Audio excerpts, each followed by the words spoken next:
Yeah. Mic check, mic check. You can hear it?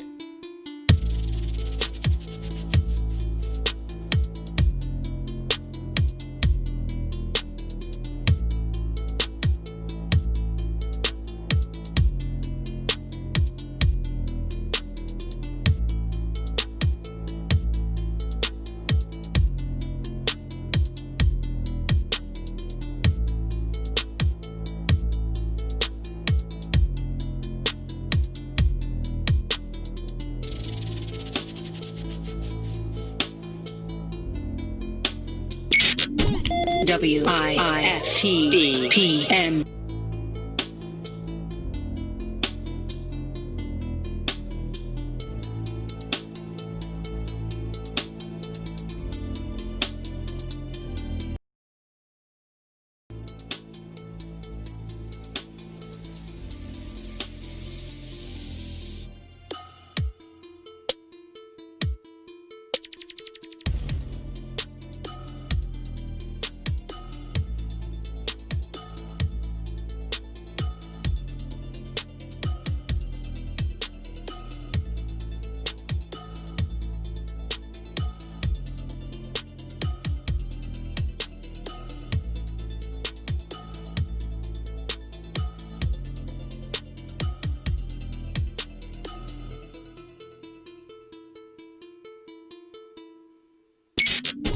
WIIFTBPM.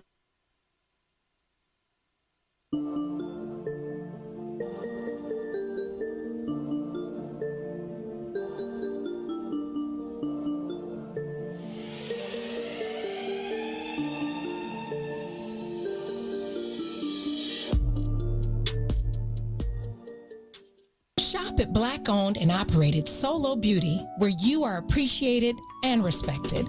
Located at 8158 South Cottage Grove, Solo Beauty can supply all of your black hair care needs. Solo Beauty is open from 11 a.m. to 8 p.m. Tuesday through Saturday, or you can find them online at solobeauty.com. Funeral expenses are costly. The Casket Store wants to help you save hundreds of dollars. You do not have to purchase a casket from the funeral home. Call now for a free in-home consultation. Call 773-445-6900. 773-445-6900. Today's world requires first-hand knowledge of real international working. As a successful international businessman, I have achieved many goals and made many business friends abroad. International business can rebuild the middle class by creating the infrastructure to support small businesses through economic development funds and international expansion. I'm Dr. Willie Wilson. Vote for me. Send me to Washington. God bless. Paid for by Willie Wilson. Mike Love and Dizz. It's another one. Chicago Famous. Mike Love and Dizz. Classic. Chicago Famous.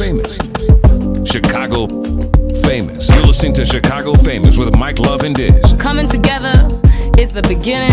Keeping together is progress. Don't let nobody stop you. Chicago Famous with Mike Love and Dizz. Monday through Friday, 3 to 6 p.m. on What's in It for the Black People Media. Change is the law of life. If you believe in yourself, you will always find a way. Chicago Famous with Mike Love and Dizz. Chicago Famous, Mike Love, Dizz. What's happening? The energy is back in the building. Hey, we here. We get crazy from 3 to 6. Welcome, everybody, checking us out on YouTube What and up? Facebook Live. Another edition of Chicago Famous, taking you all the way up to 6 p.m. today. We got a jam-packed show, a lot of things going on, including headlines, including our man Leon Ryder's coming by. We'll be digging into crates. We'll be talking about what we got going on tomorrow, because I can't wait for Friday, but we got to get through Thursday first. Right. But Friday's just going to be insane up on here. So share the video. We shout you out. We appreciate the stars that are already coming in early. And, yeah, are you ready for a good time? Because we definitely are. Yep. So we settle into a Thursday. Shout out to Maze Jackson. Shout out to Lil Maze. Got his son up here working, learning the ropes. Working. Put your kids to work.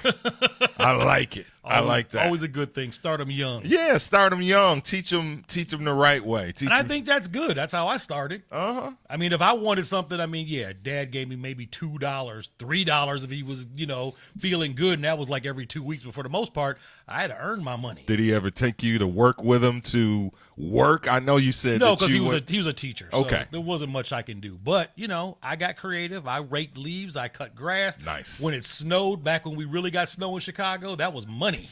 When it was snowing, it was like, right. Oh, grab the shovel. It is officially money day. Because keep in mind, there weren't a lot of snow blowers back then. Because if you had a snow blower, you was rich. You was rich if you had a snow blower. Everybody was shoveling snow. We was knocking doors like, yo, $5, we'll do this whole driveway. Right, yeah, everything. It worked. So, start them young. Always start them young. Make them earn it. Yep, so shout out to them. Man, so it's a good day so far. Driving in. Weather's still beautiful. No horses on the expressway. Nice, smooth travel in. Yep. As far as horses are concerned, with the Dreadhead Cowboy, he's supposed to be having a press conference at 3:00. Okay, right? So right. I'm kind of looking for it to pop up on my feed. We might be able to go to it, and it might be like, I don't know. I think he's going to be asking for redemption. I think it might be one of those press conferences. It's a Nick Cannon apology the apology tour. Absolutely. The apology tour. Absolutely. All right. I mean, I know that everything that's going on and him trying to do this for a positive, for the kids. For the kids.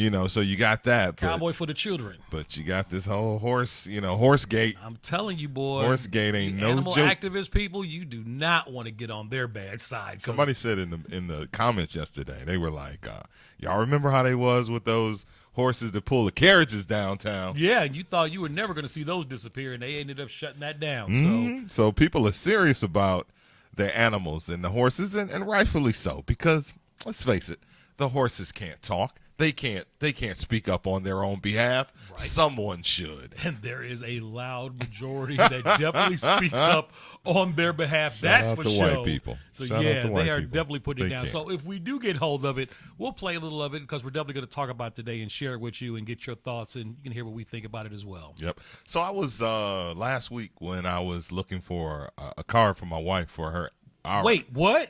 You're car shopping? No, a card. Oh, a card. Duh. I thought you was up at the CarMax like, hey, what's that too? That's that 2020 joint? 2021? I'm holding on to the Kia to the wheels fall off. All right, I heard that. Please believe it. Okay, both of us are holding on to the Kia until the wheels fall off. I'm that guy that's holding on to a ride till it don't ride no more. They're like, sir, we can't. It's going to cost more for us to fix it than you putting a down payment on a new one. I got rid of my Isuzu Trooper 2 years ago, and it had 289,000 miles on it. Damn, 89, 289? You talk about driving till the wheels come off? Wait, fam, the Isuzu Trooper, you was pushing that in the GCI days. Exactly. That's bad boy radio. Exactly. That was your upgrade from the pickup truck. Right, exactly. Right, from the Ombre. Yes. I was on an Isuzu thing back then because I started out with an Amigo, and then I had an Ombre, and then I went to the Trooper, and I must have had like 4 different Troopers. But yeah, I got the Trooper when I was in GCI. Sure did. And rolled that Trooper all the way up to 2 years ago, man. Wow. 289,000 miles on it. So what happened? Heat. So what went out? The heat went out for one. Okay, that's first. And then the driver's window wouldn't go down anymore. What about the engine and transmission, the big stuff? That held up pretty good. But the problem was they discontinued the production of the Isuzu Trooper. So if anything went wrong with that bad fella, and I took it to get it fixed, it was an arm and a leg every time. And the muffler was $1,200. Because a lot of times they had a special order of those pieces. You couldn't just go to the junkyard ABC and just pull out a piece and just take it over to your mechanic and have him put it on. Okay. It wasn't happening. Right. So you had to either go to a dealer or go to a specific place that actually works on that type of vehicle, and it was just killing me in the pocket. So once I just could no longer pass the emissions test, and I couldn't get that light to go off, and they told me how much it was going to cost to replace the parts to get the emission test passed, I was like, I'm out of here. Like, fuck it. Guess I got to let it go. So I was looking for a card last week, and going up and down the aisle looking at different cars. I was looking for an anniversary card for my wife, and I was not only surprised by how few in the what's the black section? Mahogany cards. I was surprised at how few, married cards exist, but not really because, black marriages, I guess, aren't profitable. Cards in general. Like, cards are old school, man. I'm a card guy. What do people get instead of cards? No, it's all through the internet now. You get your Facebook happy. God. Oh, I mean that type of stuff. But like an actual card, physical card. Yeah, right. There's still a whole section though in the store. My mom must send out like 30 cards for Christmas. She does it every year, and all my aunts and uncles always get a card from my mom. But that's some old school stuff. I mean, I'm a card guy. I'm a card guy too, and one of the things that I remember the best was, on birthdays, holidays, anytime you get a card, you open it up, money fall out. That was like the best shit when I was a kid. Now it's more gift cards. So I was wondering, just while I was going through the whole card thing and thinking about sliding some money in a card, is money considered a lazy gift, or is it unthoughtful and lazy to give money, or is it good to give people money? That would really depend off if the person asked for something specific. If they already had it in their mind that they were looking for something specific and you just went ahead and threw a gift card or slid money in there, then maybe. But if they really haven't said anything, shoot, I'm not going to complain. If I open up a card and there's $20 in there, $50 in there, I'm like, I love cash. Cash works for me. Right. So, but then again, we're speaking from a guy's mind. Right. That's different. Things are different for us. It's like how women celebrate Mother's Day and how guys celebrate Father's Day. Two totally different ways. Totally different. So, I don't know. I guess the women in the chat will have to let us know. Do you think that putting money in the card for you ladies out there? Money, not a gift card, because everybody likes gifts. Yeah, everybody likes a gift card. Gift cards are like... We put a $20 bill, $50 bill, $100 bill in the card, give it to you, are you good? Is that lazy and unthoughtful, or is that cool? Look, Miss Parker says, thumbs up, give me the money. So there we go. Yeah. Women are down with some money. They love gift cards too. Yeah, gift cards, because gift cards can be specific, or they can just be like a Visa gift card for $100. Who's finna turn that down? So you could get a gift card from somebody's favorite store. I remember I went to...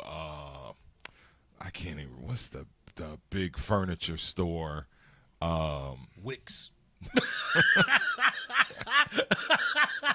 Taking you back. I went and bought a gift card, like a specific, because this was the person's favorite store. So they were like, "Oh, I love this store." So I went and got a gift card, and then I for whatever reason, I needed the money, so I had to take it back. I'm like, oh snap! Sometimes you gotta renege on a gift. Wow. So I went to get my money back, and they were like, "We're sorry, sir. There's no refund on gift cards."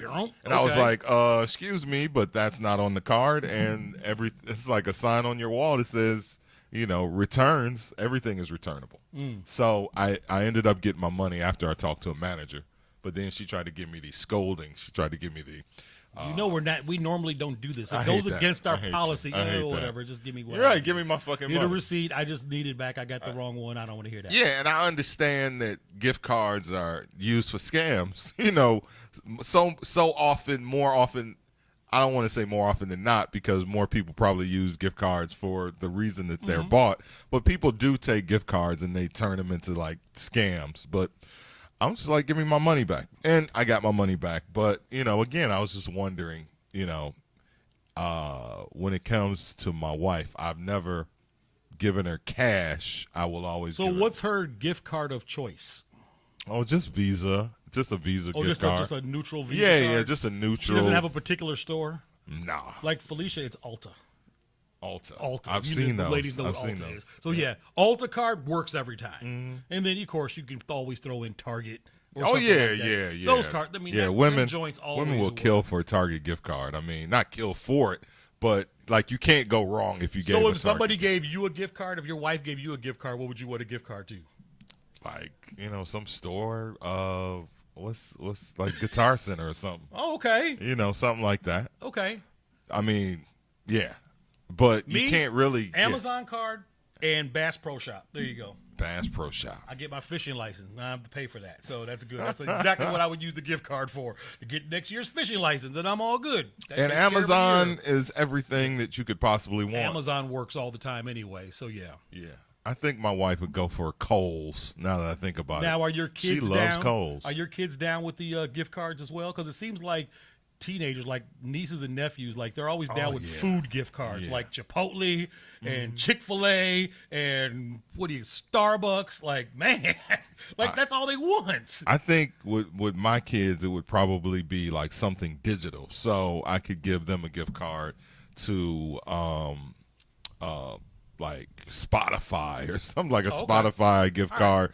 Back in the day when people were actually buying music on iTunes, like maybe an iTunes gift card or something of that nature as well. So digital platforms, you know, and of course Amazon works well as well, because, you know, those boxes, as you said, always come into the crib. So, yeah. So what was that? Like maybe Monday we were talking about how your wife orders all this stuff off of Amazon, and you get all these boxes to your house, and you don't even know what they are half the time, right? Right. So same situation ended up happening to me, right? I had a box delivered to the house. I had no idea where it was. They said it was delivered, but I wasn't expecting it to get here because our girl, Nia B., who stays out in California. What up, Nia? Nia decided to send me a gift. She says, I got something I know you would appreciate. So I'm looking around the house like, okay, I don't see the box. Well, it turns out that Felicia took it because she thought she ordered something off Amazon, but it wasn't her box. It was my box, right? Because it's a woman. So anyway, we break it open, and Nia B, out there on the West Coast, decided to send me a mug, and it's the Morton Salt Girl on the mug. So go with your salt. A note that says, "For those salty moments in your life, Diz, enjoy. Best wishes, Nia B." So when you see Nia B in the chat room, she's looking out for Chicago Famous by giving us the salty mug. And the funny thing about this is I've already seen this. Right. And I know I got deep crates. Tell the I story. got shit all he the was time. telling me about this. Right. So back in the 70s, it was a big thing when you had companies. They would come out with plates and mugs and glasses and stuff like that. And if you saved a certain amount of box tops or proof of purchases, you would send that in, and they would send back the gift set to you. Right. My mom was a sucker for that back in the day. So, like, she would save the Campbell soup labels, and she would send them in, and we had little Campbell soup mugs all over the house. Okay. She saved the Morton Salt proof of purchases, and we got this entire set Not the proof already of purchase. hanging up in my mom's house. That's there. She kept the McDonald's plates, the Coca-Cola Wait, glasses. McDonald's made plates? Yeah, you had the Hamburglar plate, you had the Grimace plate. Like, my mom was the Swanson TV dinner. There was something like that where you can actually get like a hard plastic one. Oh, yeah, because the yeah. joints came in a little aluminum foil tray. Exactly. But this way you could take it and transfer it to this hard plastic one and eat it on your lap. But my mom was a sucker for that. She would always save those little proof of purchases, send them in, and then that stuff would come back. And, yeah, all that stuff is still at my mom's house, and that's why I put it in the crate. But this one's from Nia, so I told my mom she can keep hers because I got my own. So you're no longer going to be drinking tea out of the Park Forest glass? Or No, I will always rep the neighborhood. All right. So I'll bring that, but I got to give Nia her props because that was a pleasant surprise. I wasn't expecting it, and I'm like, look at that. That is great. So next week when y'all see me with my salty shirt on, then you'll know what's up. When it rains, it pours. When it rains, it pours. That was that's their motto. Yep. Morton Salt. So hopefully we don't got to throw too much salt today, but if we have to, we got it. We got it. And as the winter gets here, we'll put that great big bag up in here because sometimes we'll have to just go there too. Leon Rogers stopping by Chicago Famous today after 4 o'clock. We got headlines coming up after the break. Another thing I wanted to ask you, what is something that really seems to bother other people that just doesn't bother you? That just doesn't. Okay, it bothers other people. But it just does not bother you. But it doesn't bother me. Mm-hmm. Oh, man. Everybody's got that thing that seems to kind of bother, like, the atmosphere and the rest of the world. Oh. And not them. They're like, I'm looking at that like, yeah, okay. Whatever floats your boat, I guess. Wow. Okay, you caught me on that one. Because actually, didn't you have that written down like last week sometime? I did. I actually read it wrong. I read it the opposite way. I read it as something that everybody gets into that I just don't understand. That I can't understand why people are so infatuated with that. Like Tyler Perry movies. Like Tyler Perry comes out with a movie, black people lose their mind. Mm-hmm. I never do. And that's a woman thing. That's a black woman thing. Black women. get into that. Reality TV. There's something else. Oh, my God. Like, man, reality TV, people lose their mind on reality TV, have viewing parties and all that. And I'm just like, I don't get it. Like when Scandal and all that was going on, that's not reality TV, but that particular TV show, when the people were doing Empire viewing parties. Those shows were big, though. I didn't get it. Like, I'm sitting here watching Good Times. What can I say? Right. This is the guy that's putting in Good Times DVDs. I'm that guy.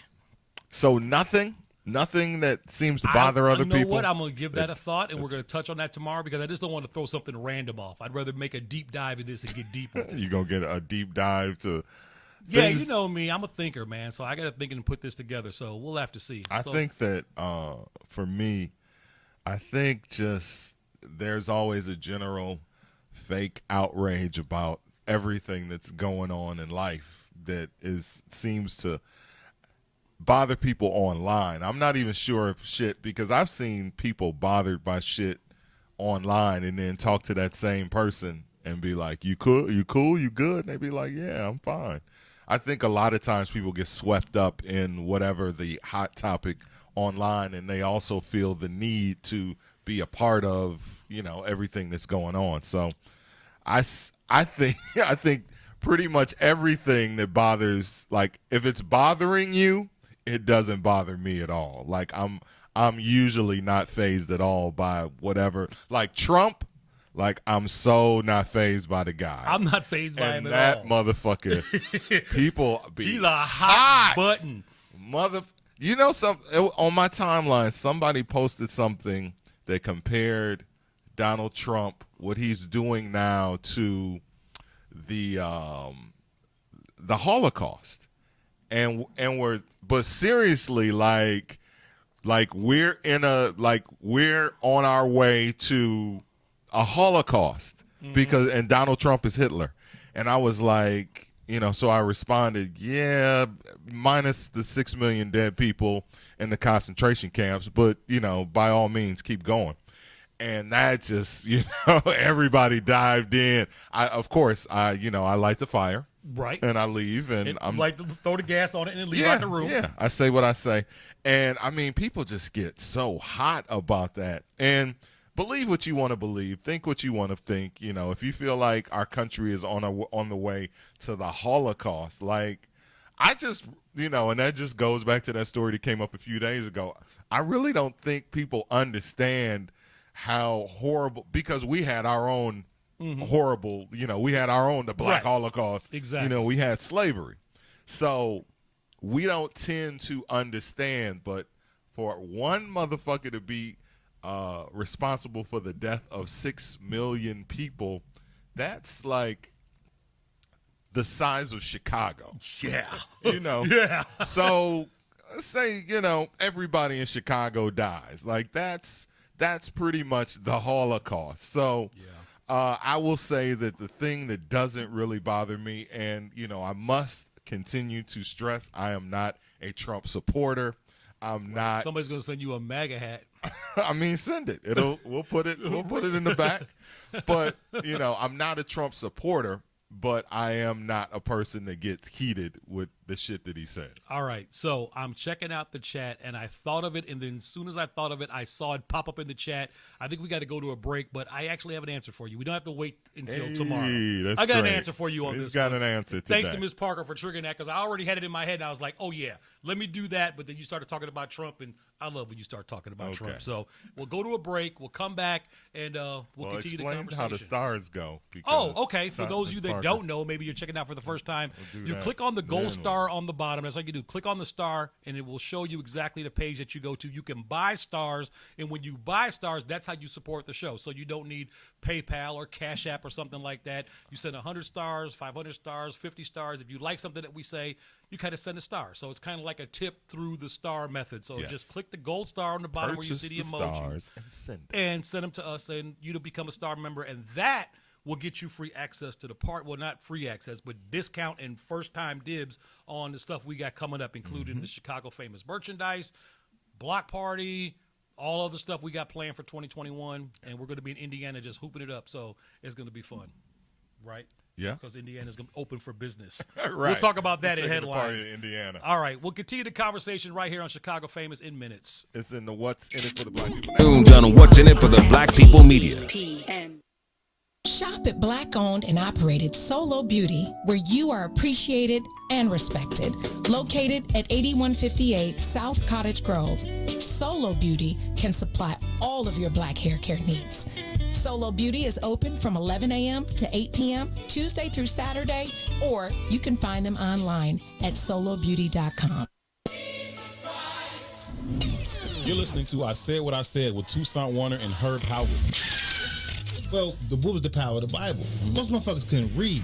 So the Bible legitimately changed the world because motherfuckers began to learn to read. And once I can learn to read, wait a minute, I can question some of this bullshit you talking What school about. you go to, though? It don't matter. A mind is a terrible thing to waste. No, I went to Dunbar. Yes! That's how Dunbar. Oh, it's good. People disrespect the city schools. This Chicago. And I'm a motherfucking genius. And that's on period. Shout out to the mighty man. Nah, I'm just playing. But seriously though, think about it though, right? The Bible legitimately changed the world, right? What's up, good people? You're listening to I Said What I Said with Toussaint Warner and Herb Howard live on What's in It for the Black People Media, Monday, Wednesday, Friday, 1 p.m. to 3 p.m.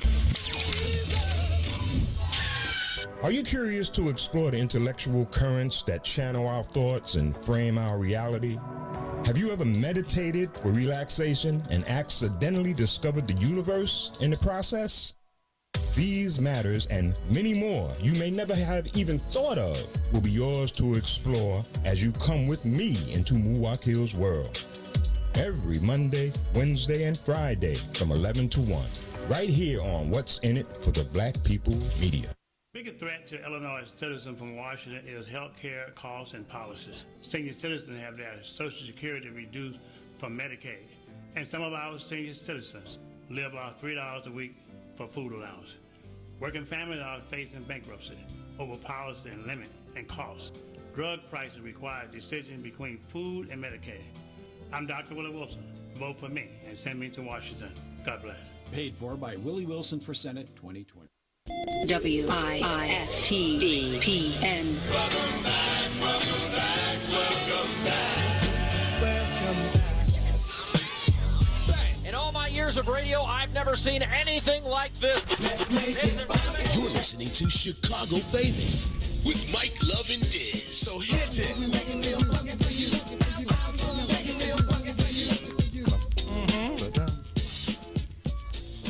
Oh, it's on air? I'm trying to pause it, but I can't find the pause. Welcome back. Oh, and this mic is this mic on? Yeah. Hey, there we go. Like my volume went down in my headphones. Chicago Famous back at you. Share the video. Let everybody know we got it going on all the way until 6 o'clock. Before we went to the break, Mike asked me the question on the Ask Dizz segment of the show. Asked me, what is it that I just really don't have an opinion about or really don't care? What doesn't bother you? What doesn't bother you that seems other to people? get people up in their feelings? Interracial relationships. Oh, man. Okay. There's one as a product of somebody who has a white mama and a black father. I'm not the guy. Look, and that, you know what, not just interracial relationships, gay relationships, whatever it is. Look, if you are happy with somebody, then I think you should have the right to be happy with that person. Indeed. I don't have a problem with that. I don't have a problem with a white girl going out with a Mexican guy or a black guy dating a white girl or vice versa, or two men living together or two women being together. Hey, if you're happy and everything works for you, good. I am not that guy that wants to start toting the Bible around and throwing out my own, beliefs Scripture, and trying to put that on somebody to get them to change their life so they could be more like me or how I grew up.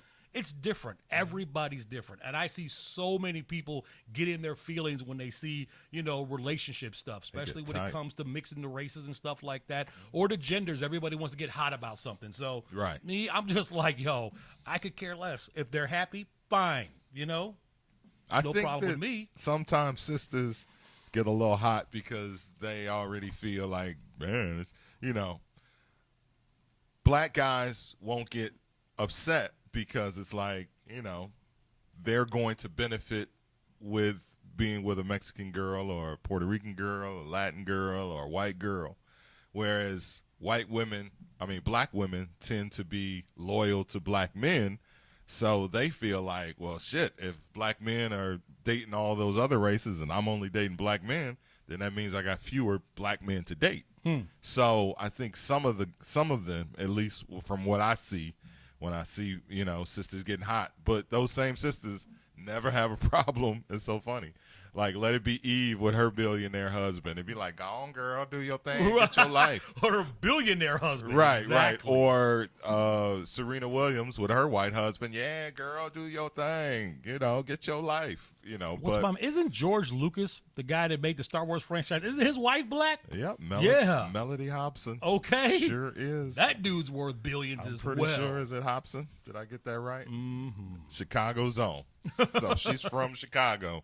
So yeah, he's worth $1 trillion and he got him a black wife. So did Roger Ebert before he passed. That's correct. Yeah, Roger Ebert as well. So his wife still. I see a lot of people get up in their feelings like that, and just for us, I mean, I know for me, I'm like whatever. Right. Even though you never dated a white girl. True. Chicagofamous podcast. On the podcast. Yeah, believe that or not. I was shocked. I basically went through the entire rainbow, but that's where I ended up stopping. And I have no particular reason why it didn't happen. Like, it wasn't like, oh, I'll never date a white girl. It just didn't happen. And Puerto Rican showed up, Mexican showed up. It was all good. And it just Asian? It never happened. No, Asian didn't happen. Asian. But then again, I kind of wasn't in the Asian circle, so right. I didn't see that happening. But white girls were definitely in the circle. They were always around. They were all over the place and in the circle. I mean, even where I was born and raised out there were plenty. It just didn't happen. Just was down. See, you were saying yesterday, like when your whole mood kicked in. Like when was that? Did you say 20 something? Whatever that was. Yeah, in your 20s. I got to thinking about that. Like I had the same girlfriend. Let me see, freshman, sophomore, and then we broke up, and then I got a new girlfriend and had her for junior, senior, and 1 year out of high school. Nice. So I was always like long distance. I mean, just steady relationship guy. So I mean, if it worked, it worked. I just kept it rolling. So it wasn't until like Club Ultimate days. It was like, okay. Then it was like, let's live my life. Time to have some fun. Right. GCI days. Oh, this DJ thing is interesting. Wow, right, really? Right. How far can I push this? But I mean, that's what you do when you're in your 20s. You just let loose and have fun. That's what you do. I played in the snow. You played in the snow, I played in the snow. All right. Went on a bunny hunt? Less than a handful of times. Less than a handful of times. My great white girl story. Not great because this is going to be like, why white women got to be so great? Tell the story. The story is that at the time I was dating the woman that I'm now married to for 30 years, I was also seeing a white girl. And her name, I can always remember, but Becky, for whatever. Just say Becky. So I'm dating a Becky at the same time. And they weren't evenly as serious. I do remember my father, who came up in the South, was like a Southern black man. He was like, don't ever bring no white girls in this house. That's all I know. Don't bring cross the gun line. Here we go. Don't cross the gun line, boss. That's not the reason why we didn't work out. Like, I just was with Wendy first. I loved her more. Not to say that I love Becky because she was straight. She did her thing. We was all good. But she got to she gave me an ultimatum. I was getting a lot of ultimatums around 90. Wow, okay. So Becky gave me an ultimatum. She was like, are you going to be with me or are you going to be with Wendy? And I was like, I'm going to be with Wendy. And she was like, peace. Okay. One of the very few times a woman actually broke up with me in my life. But the funny thing about it is after she broke up with me, she got with another brother, and they've been married ever since. Well, there you go. So everything happens for a reason. Yeah. And it went ahead and worked out. She already had her side dude that was waiting to slide in. She got with that brother, and again, they've been married 30 years. I've been married to my wife 30 years. And I tell her that because we still stay in contact from time to time on Facebook. And I said, you're lucky I didn't get with you because look at you now. You got your husband, and he's a cop and doing all these great things in Wisconsin. Some caramel kids? Yep, got our little mixed babies and everything. There you go. Got to love the caramel Beautiful kids. Thing. Got to love them. I'm an original. So, yeah. So that's crazy. So that's my main play in the snow story. That's crazy. Great times. I got a Mexican story. All right, let's share it before we go to headlines. Sure, go ahead. No, it was bizarre as hell because it was like 1992 and I met this fine Mexican girl. Okay. She was hot. I mean, she was smoking. Like, she was smoking compared to, like, how you see them in the videos today. Like, that's how she was looking like back in 1992. And she was Mexican, so guess what her name was? Go ahead. Maria? Of course her name was Maria. And she lived in Riverdale. And you know, if you went to Riverdale, you know, you lived off 138th because that's all that's in Riverdale is 138th. And I remember the drive-in was still in Riverdale back then. Right. But, like, we had it going on for, like, 3 months, and even she was teaching me a little Spanish, you know. Hey, I mean, Poppy, I was like, all right, I'm getting a little culture thing going on. Dude, rode over a house on a Saturday to come pick her up, and the whole family got deported. Dude, I'm knocking on the door. I'm like, are you fucking serious? Neighbor came out and be like, nobody's there anymore. And I was like, wait, I just talked to her like, dude, what do you mean they're not here? And we're like, yeah, the agents came and took the whole family away. And I was like, what? Fucking ICE in ICE 1992? in 92, dog. I didn't even know that was a thing. In Riverdale? Right. In Riverdale, of all places. They tracked the family down in Riverdale and sent them back across the border. It was probably moving weight or something. I don't know. El Chapo. Right. It was El Chapo family. You know, she or had some that shit. brother with the bandana and the spoiler in the back of the car. So you know that might have been a sign, but I didn't pay attention. And to that him, was but- it. Like, just heartbreak. You never saw this girl again. Right, never saw her again. That's crazy. The Never whole heard family. From the whole family. The house was empty. Whole house was There illegal. wasn't a fork or a spoon left on the table. Everything was gone. Her neighbor was like, yeah, the agents came and took them away. I was Tortillas, everything. like, sorry, no tortilla. Like, no. All the Goya off the shelves, out All of of there. it. No blood in, blood out movie review for you today. This is over. So, yeah, there you go. All So, right. you raised me a snow bunny, gave you a Mexican girl. Thank so you. There you go. Thank you very much. So there you go. Vamonos the Dorothy Explorer. And share your outside the race stories on our timeline, if you will, in the comments if you have them. If you dated outside your race, you know, and if you didn't, and if you're down with the we're cause, gonna have to pull up the Jenny Jones episode again because that's why we were on there in the first time. date on your race. Date on your race. That's how we ended up on the my Jenny Jones God. show because Oh they were my doing the episode on Date on Your Race. So Hilarious. There All you right. go. So headlines. Breonna Taylor, obviously the big story that is affecting so many people, everyone. I was driving in on the expressway and I saw one of the billboards had hashtag say her name up. It didn't have her actual name, but it was like a wink to us in the community. I get you, Clear Channel Outdoor. I see you trying to give us a little wink on that. Exactly. That's nice. If you're going to say her name, then actually say her name. So don't just have a hashtag say her name. But Colin Kaepernick, he's like, what? He had something to say? Colin Kaepernick is always speaking. Not on the NFL. Well, certainly not. Well, he can't. That was probably part of the terms. And that's what a Terms lot of and people don't conditions. understand. Yeah, he pretty much, when we don't know it for sure, but the whole terms of the deal was pretty okay. sure. Like, don't Look, say shit. We'll take care of you. We'll else. do this, but don't say shit else about our league. Let it go. Right. So, you know. So, well, he didn't actually speak. He tweeted. He tweeted out the whites after the grand jury decision came down. He tweeted, the white supremacist institution of policing that stole Breonna Taylor's life from us must be abolished for the safety and well-being of our people. Abolished, he says, hashtag abolish the police. Okay, that's fine and dandy until you need the police. And sooner or Right. later, you are going to need the police. So I don't know if abolishing is the right term to use or that's where we should go. Reform? Definitely. Yeah. Re-education?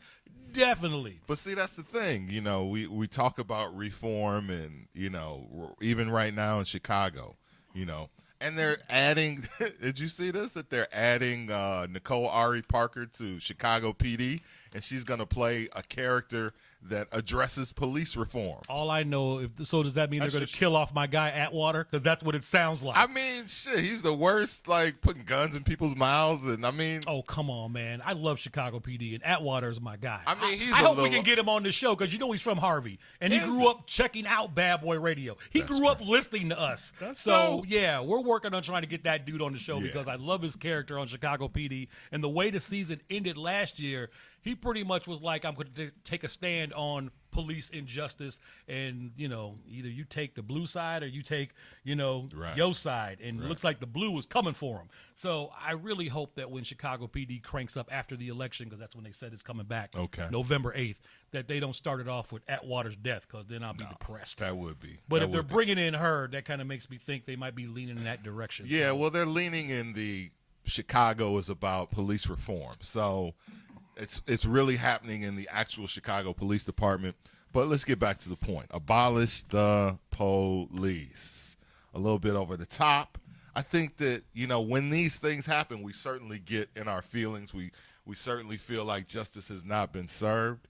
Breonna Taylor, we've been saying her name for, the last 6 months. Mm-hmm. And for this outcome to happen like it did, people are pissed off. They got a vent, all up and down the timelines. Again, the social network. The social network. The social network gives you exactly what it gives you. So all I saw on my timelines on IG, I was like, I got to get off IG. On Facebook, I got to get off Facebook because it was all Breonna Taylor. And sometimes I know I personally want to take a break from that. You got to unplug sometimes, because it could get, it can wear on you. Mm-hmm. And last night, that was by far the biggest story. Everybody was talking about it. And of course, Louisville for the most part was calm up till about 8:30. Then they was like, all right. Did they start time to light some fires and get some things started? I think two officers were shot in Louisville. Yeah, I did see that. So things started to kick up dust around 8:30, 9 o'clock. So it got a little heated, but still everybody's pretty much on pins and needles, because we don't know what's going to take place this weekend, because we know nothing was going to jump off on Wednesday. Right. You Thursday. Doesn't it always start with the peaceful protests, and then it's slow? The infiltrators jump in there and they decide to mess. It's just like it's like Here the comes club. Antifa. Wait, it's just like the club. Back in the day, you'd be in the club dancing, having a good time. Everybody, and then them dudes would come in there. It's like house party when they would let in, what's his name? Like when Full Force showed up. It was like, here they come. And when they come in the party, then they just mess the whole shit up, and then we all got to go home, and people get in fights and carry on. So, yeah. Even here in Chicago, up north, it was peaceful until some white boy lit a couch on fire. Mm-hmm.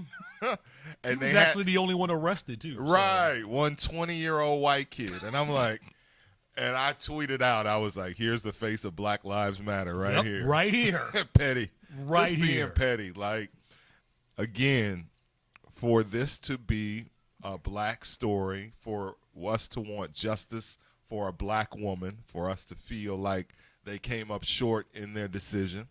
You turn on the TV, and it's still mostly, when did so many white folks take up our cause? I know, it's interesting. It really is, because when you go back and you look at those Dr. King marches and stuff like that, you'll see a few up front. A few. But not like it is today. Right. Like when the whole movement first kicked off, I saw a whole bunch of our faces. Now I can count them. I'm like, all right, there's one. There's one. It's like counting the black people at the Trump rally. It's like you be looking at Trump be up there speaking. You know, if you black, you are looking at the people in the audience like, let's see. So where did they put them? And there's one. They put them, and they always give them a sign too. They be the first ones like, blacks for Trump. Blacks for Trump. Like they got to make sure you can't sit behind them unless you're holding a sign. Right. Crazy, but that's real. Yeah, and it's odd to see it. Like, why? I mean, I don't know. Maybe. I don't know. It's I was around for the 60s. I was too young. I was born in 66. So do I remember the marches of 66, 67, 68? No, because I was a small child. But, to actually see it and to wonder if these people are really allies or if this really is all some sort of plant. They had this thing where people were going up to a U-Haul and the Republicans on the right. They had the U-Haul already posted up. So when the verdict came down, they went right to the U-Haul because it was already loaded with shields and signs and everything that they needed. And the Republicans lost their fucking minds. We told you it's Antifa and beat up Black Lives Matter. Same thing. They're already, and it's like, fam, it's a fucking U-Haul. Like, how hard is it to go to U-Haul, pull out a credit card, drop $30, $40 for a truck, and go about your way. Like true. They made it sound like somebody bought a plane, like a plane landed in Louisville and they were unloading that. Like, fam, it's a fucking U-Haul. But I came across an interesting take that I want to share, and it was called "Why Limits of Law Overcame Calls for Justice in Breonna Taylor Case." All right. So it said the outcome of the Breonna Taylor case came as no surprise to legal experts who said murder charges would never stand up in court because the officers were fired at first. Police are shielded by laws and long-standing court rulings, giving them wide latitude to use deadly force to protect themselves or others. It's been rare to charge police with crimes in the death of civilians, and winning a conviction is harder. You just can't get justice from a tragedy. That's what we have. What we have is a series of events that culminated in the use of self-defense, both by Taylor's boyfriend and the officers. Just because Breonna was caught in the middle of that and she was the victim of a shooting doesn't mean that either one of those parties engaged in criminal activity. So I wouldn't say I did a deep dive because, the case has been the case. But underneath the case has always been like this, was she a part of a criminal element? Was she dealing drugs? Was she dating drug dealers? So I was like, let me do a shallow dive because the story's not that deep. Okay. And they're right, and also Mike Brown, shout out to Mike Brown, triggered today. Mike Brown went the fuck in. But he played like the actual video footage of the boyfriend like right after the shooting. So she had just been killed and they were questioning the boyfriend, and he literally goes through it step by step. He hears knocking at the door. Another knock at the door. Breonna wakes up. He gets up. He admits he hadn't ever used his gun outside of the range. He pulls his gun out. The people, break in.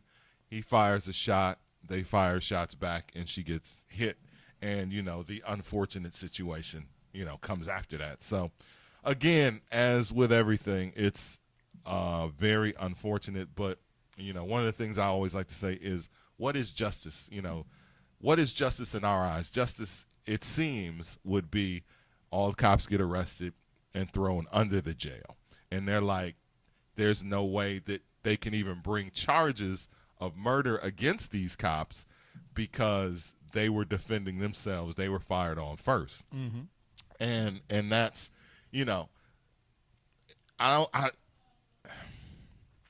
like, people get up in arms, but it's like, do we really understand what we're up against in this situation? Like, do you understand what you're asking for? Like, you're asking for charges that won't even stick. So there won't be justice in this case just because of the way that everything played out. Like, justice in your mind of she was shot and killed unjustly, and so the justice is her family got $12 million. Like that's the justice in this case. The same thing happened with the case here in Chicago with the lady Betty Jones that was shot in by Maywood. Yeah. Remember that? She was shot by the cops. The boy was coming at the cop, and she got caught in the crossfire. And she got caught in the crossfire. And they paid her family, but at the end of the day, it was a similar type of a situation. This kid's lunging at a cop. The cop, immediately reacts. And, for the record, I'm not saying that any of the cops are right. I'm not saying the cops are right in any of these situations.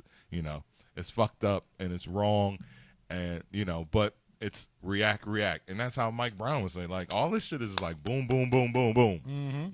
And again, this lady Betty Jones here lost her life, and the only thing the city could do is give her a settlement, and that's the justice. All right, so kind of going a little deeper in this, I got to ask you this question because between the two of us, we got 6 girls, and your girls are obviously.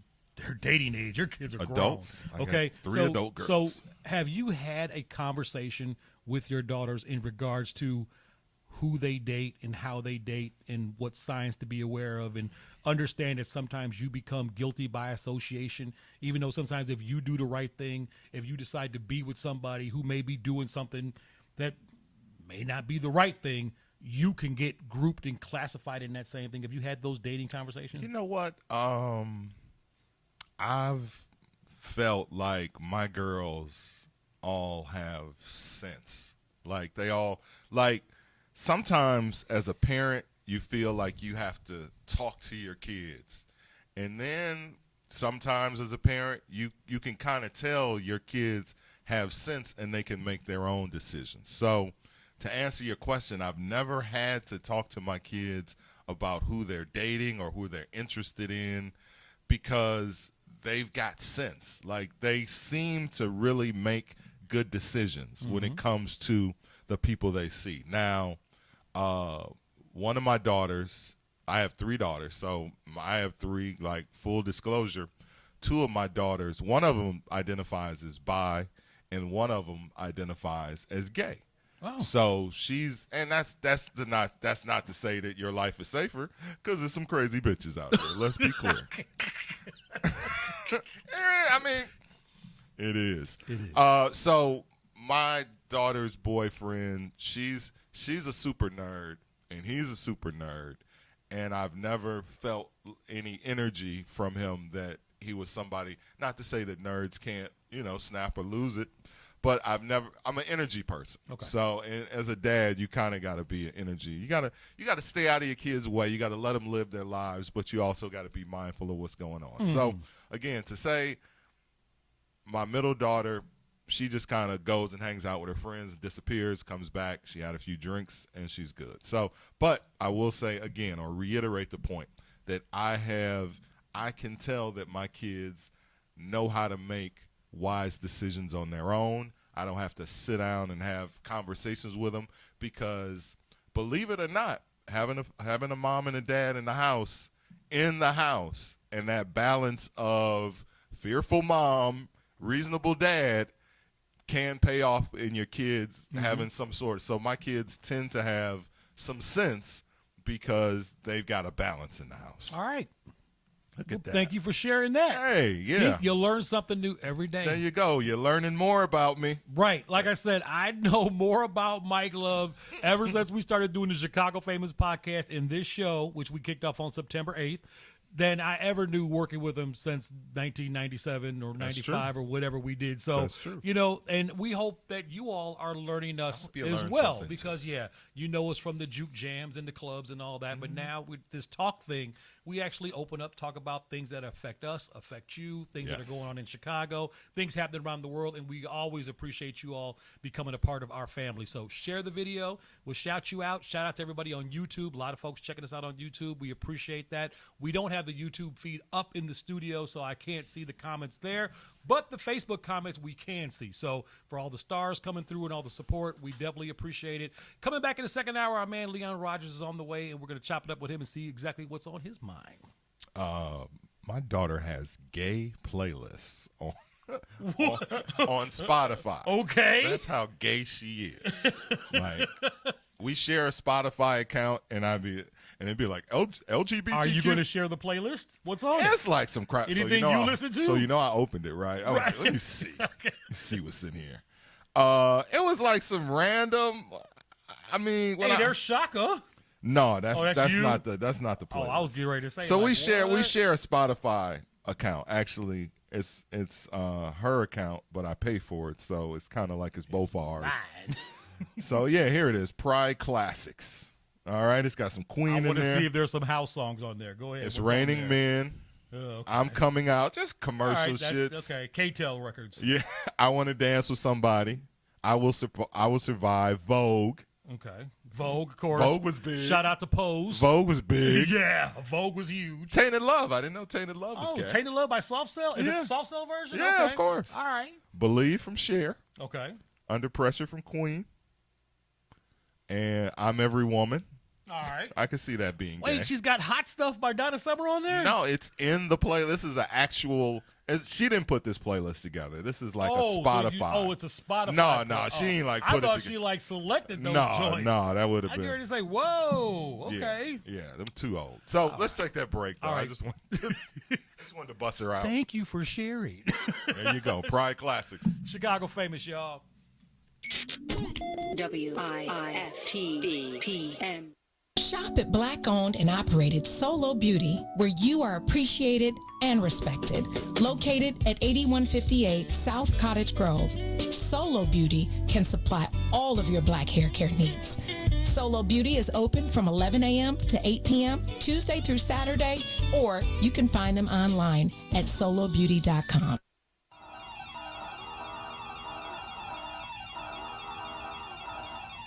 This secure moment is brought to you by Secure Home and Automation, your premier authorized Bring security dealer. Home invasions occur every 23 seconds, fire every 85 seconds, and medical emergencies occur suddenly. In times like these, get secured home and automation and an affordable wireless home alarm system with professional monitoring. This includes fast emergencies response, free security analysis, free equipment, and free installation. A limited time offer, be proactive. Call today, don't delay. 708-251-5069. That's 708-251-5069. Call now, 708-251-5069. Or visit our website, securehomeandautomation.com. Secure Home and Automation, where your life safety is our priority. It brings authorized dealers, certain restrictions apply. What's up, good people? You're listening to I Said What I Said with Tucson Warner and Herb Howard. You'll never breed a warrior.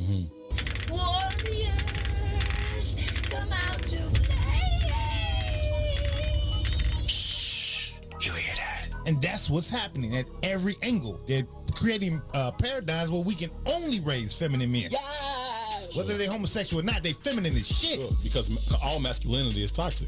All masculinity is toxic in a war-torn society where the dominant society is saying to your ass, we don't never want no warriors. Right. You bastards. Any book you've ever read, you can read the Bible, goddammit. When they go and they destroy some shit, they kill all the boy babies. Yeah, for sure. I don't even want you growing up to think you're going to do some shit to me. Animals do the same thing. If I come over here and I take over this village now or whatever, like this gonna be my pride. First thing I'm doing, killing the male boys, like killing the male babies. Don't you even grow up with that Don't you little even think about it. Ever. Okay? Bitch. Right. You ain't my daddy, you damn right I ain't your daddy. Fuck your fort, little nigga. Fuck your fort. You're not my dad.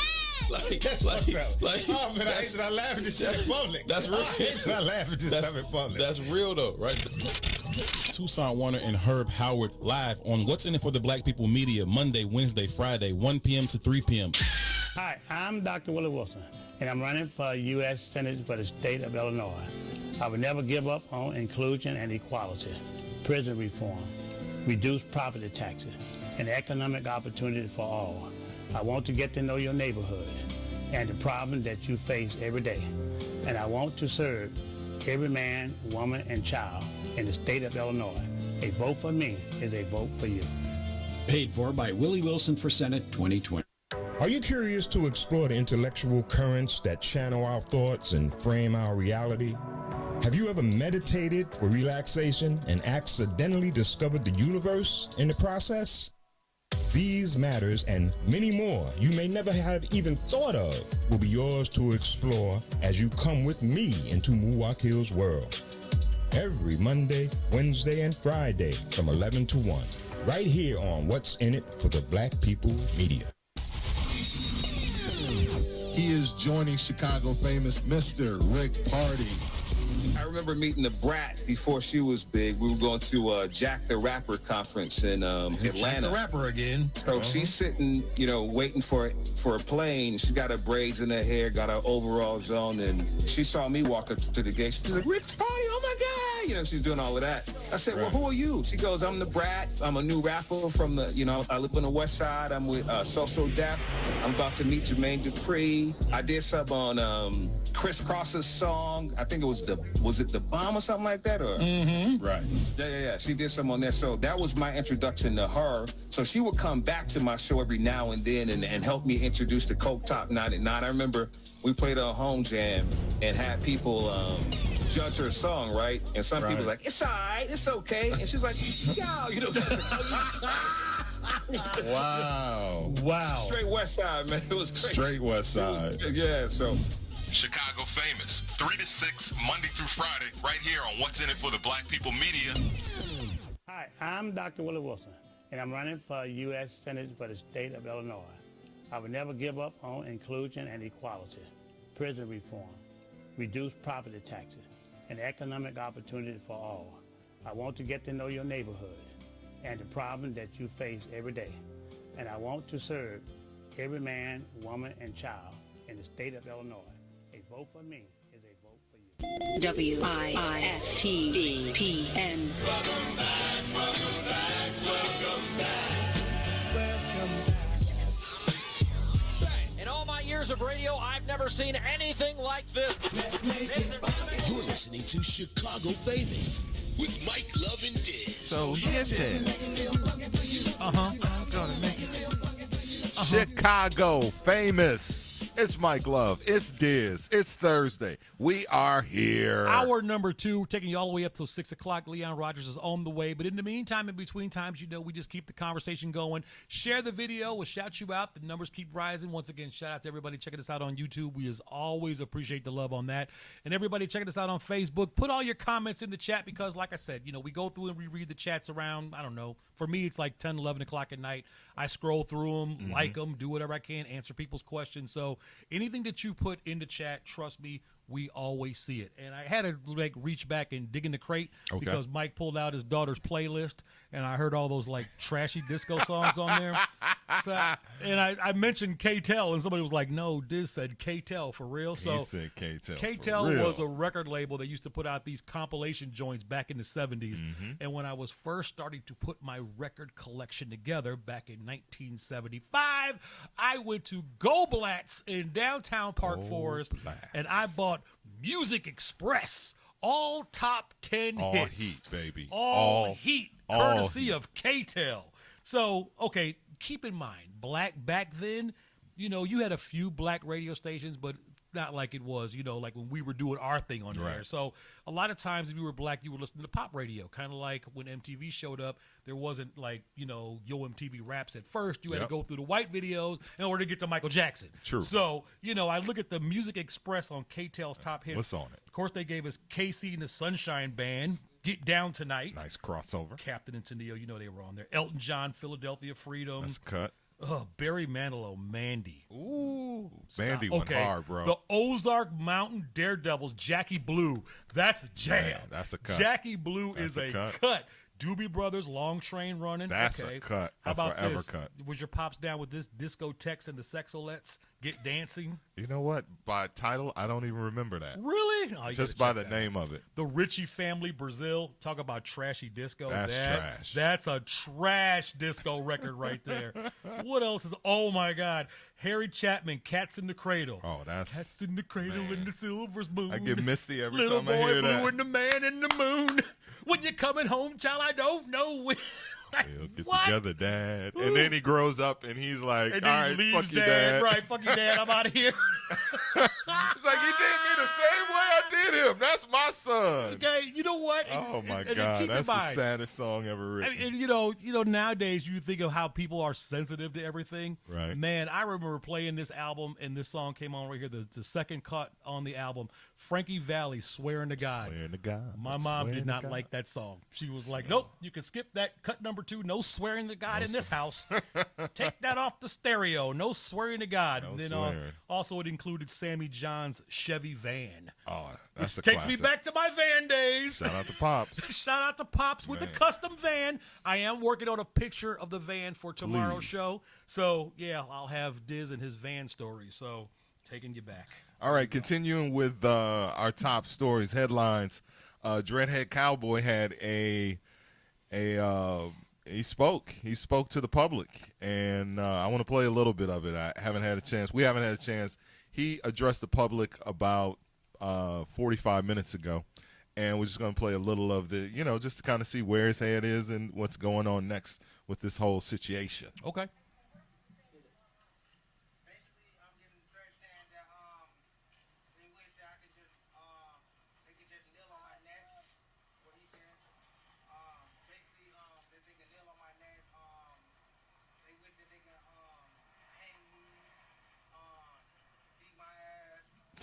Guess this is the hate.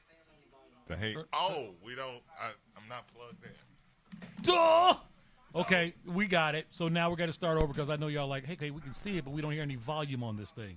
We'll back it up, we'll rewind it, and let you get it with the full volume on it. There we go. I can't change the way a person feels. All right, so like back it up, Mike. Just go off the first thing they hear and don't do research. No. And what are people saying to you online? Basically, I'm getting threats saying that they wish that I could just they could just kneel on my neck. What he said. Basically, that they can kneel on my neck. They wish that they can hang me, beat my ass. So, and basically, if they ever see me, it's not gonna be no good sight. It's unfortunate. What do you respond to some of those comments that you woke up to? I basically just look at it, I open it, and send them a thumbs up, and I just close it. I can't change the way a person feels. Like a person just go off the first thing they hear and don't do research. That's what's wrong with a lot of people.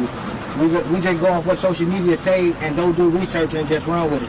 And that's the problem with the human generation. Adam, what would you say to some of those same people in those groups who are criticizing what happened Monday and the condition of your horse? How do you address those people? Look at my history when it comes down to my horses.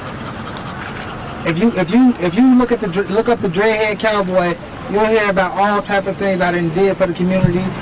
My focus is on the kids' lives matter, because if you look up the history when it comes down to kids getting killed, 2020 is the highest rate when it comes down to kids getting assassinated, getting killed, getting murdered.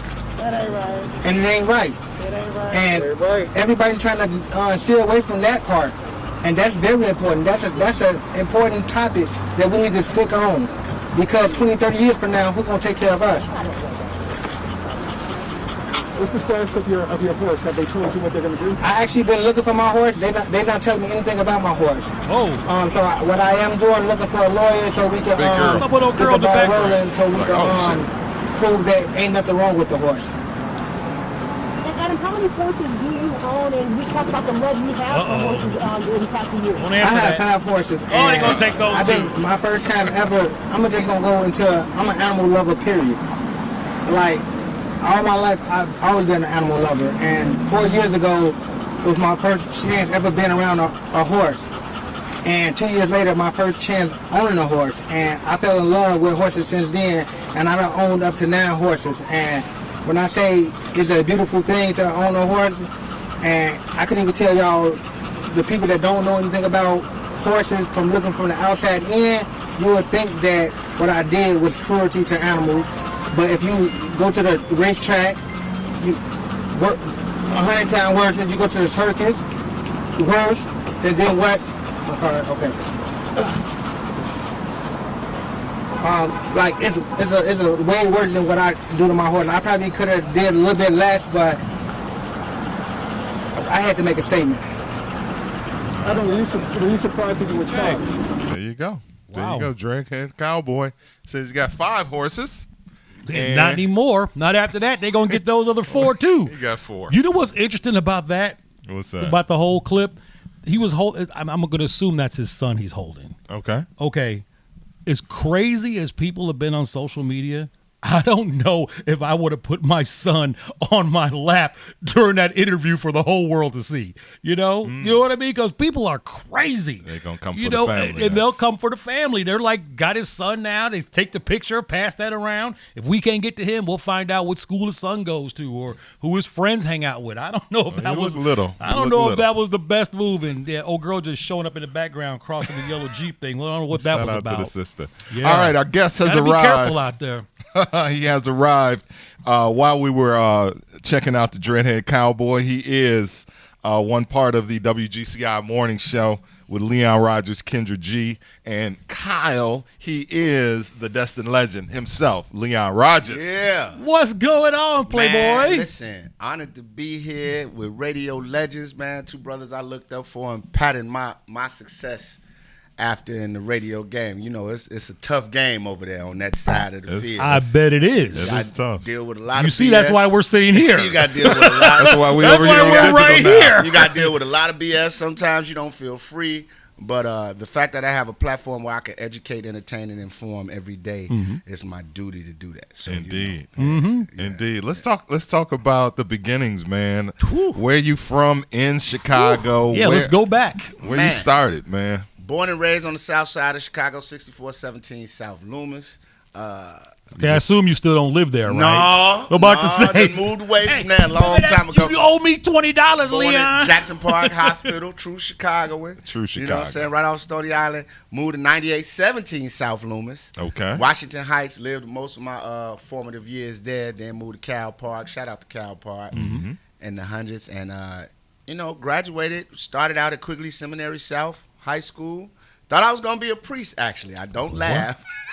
What? Literally, you was going to see Father Rogers. Just like Father Flager was Father Rogers. But I was going to be on the hole, so I didn't do that. I literally said, no, I can't do that because I'm not going to disrespect Jesus. Now, what made you even get into that? Was that your parents pointed you in that direction? Was that So I went to St. Margaret of Scotland on 99th and Troop. Shout out to St. Margaret of Scotland. Still do a food pantry there every week with my mom's crew. Well, since COVID. For sure. But shout out to Father Daniel Millette, who passed last year. He he talked to me and I was like, yo, he's like, Leon, you got a way with words. You'd be a great priest. How old are you at this point? 13. Okay. I'm in 8th grade, so I go to Quigley South. He never. I see Maze Jack with the look. Never. Now, he get liquored up, but he wasn't on that. Okay. Matter of fact, I used to hear him make some comments about people in the clergy, so I know he wasn't on that. He wasn't that kind of. He was Irish coffee guy for the Bears game, but he wasn't. Not everybody was touching the little boys. He wasn't like, let me see what those size 8.5 Tims do. Nah, he wasn't that guy. Whoa! So I ended up going to Quigley South, man, and just had to leave because the commute was too far for me. I was living in Calumet. My parents moved, bought a home in Calumet Park. Okay. And the commute was too far. I was having to get up at like 5:36 every morning just to be at school on time. And my mother was like, that's ridiculous, Right. I ended up going to Eisenhower, graduated from there, and then tried to do college, but that was a complete failure. All right. Where'd you go to school? Tried to go to Jackson State. Tried. Keyword. Okay, tried. That's where Deion Sanders is now. Right back home, though. Literally.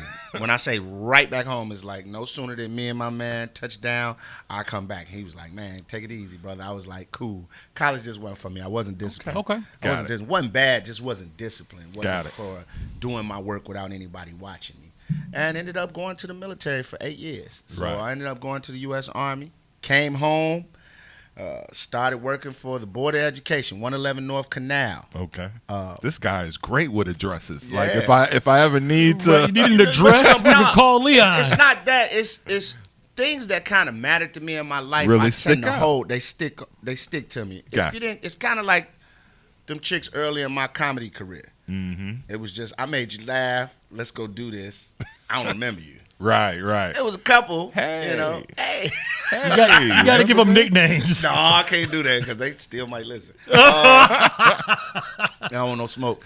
Left from there and realized that that's not what I wanted to do for the rest of my life. I was a network engineer. Because in those days, you actually could do the military career. Yes. Well, I was lifetime. I was a 13 Bravo. Wasn't nobody trying to stay in and shoot cannons their whole life. So I switched my MOS, got into some computer stuff, and got sent right back to a 13 Bravo unit to work on the computers and their cannons. All right. But at least I had a skill.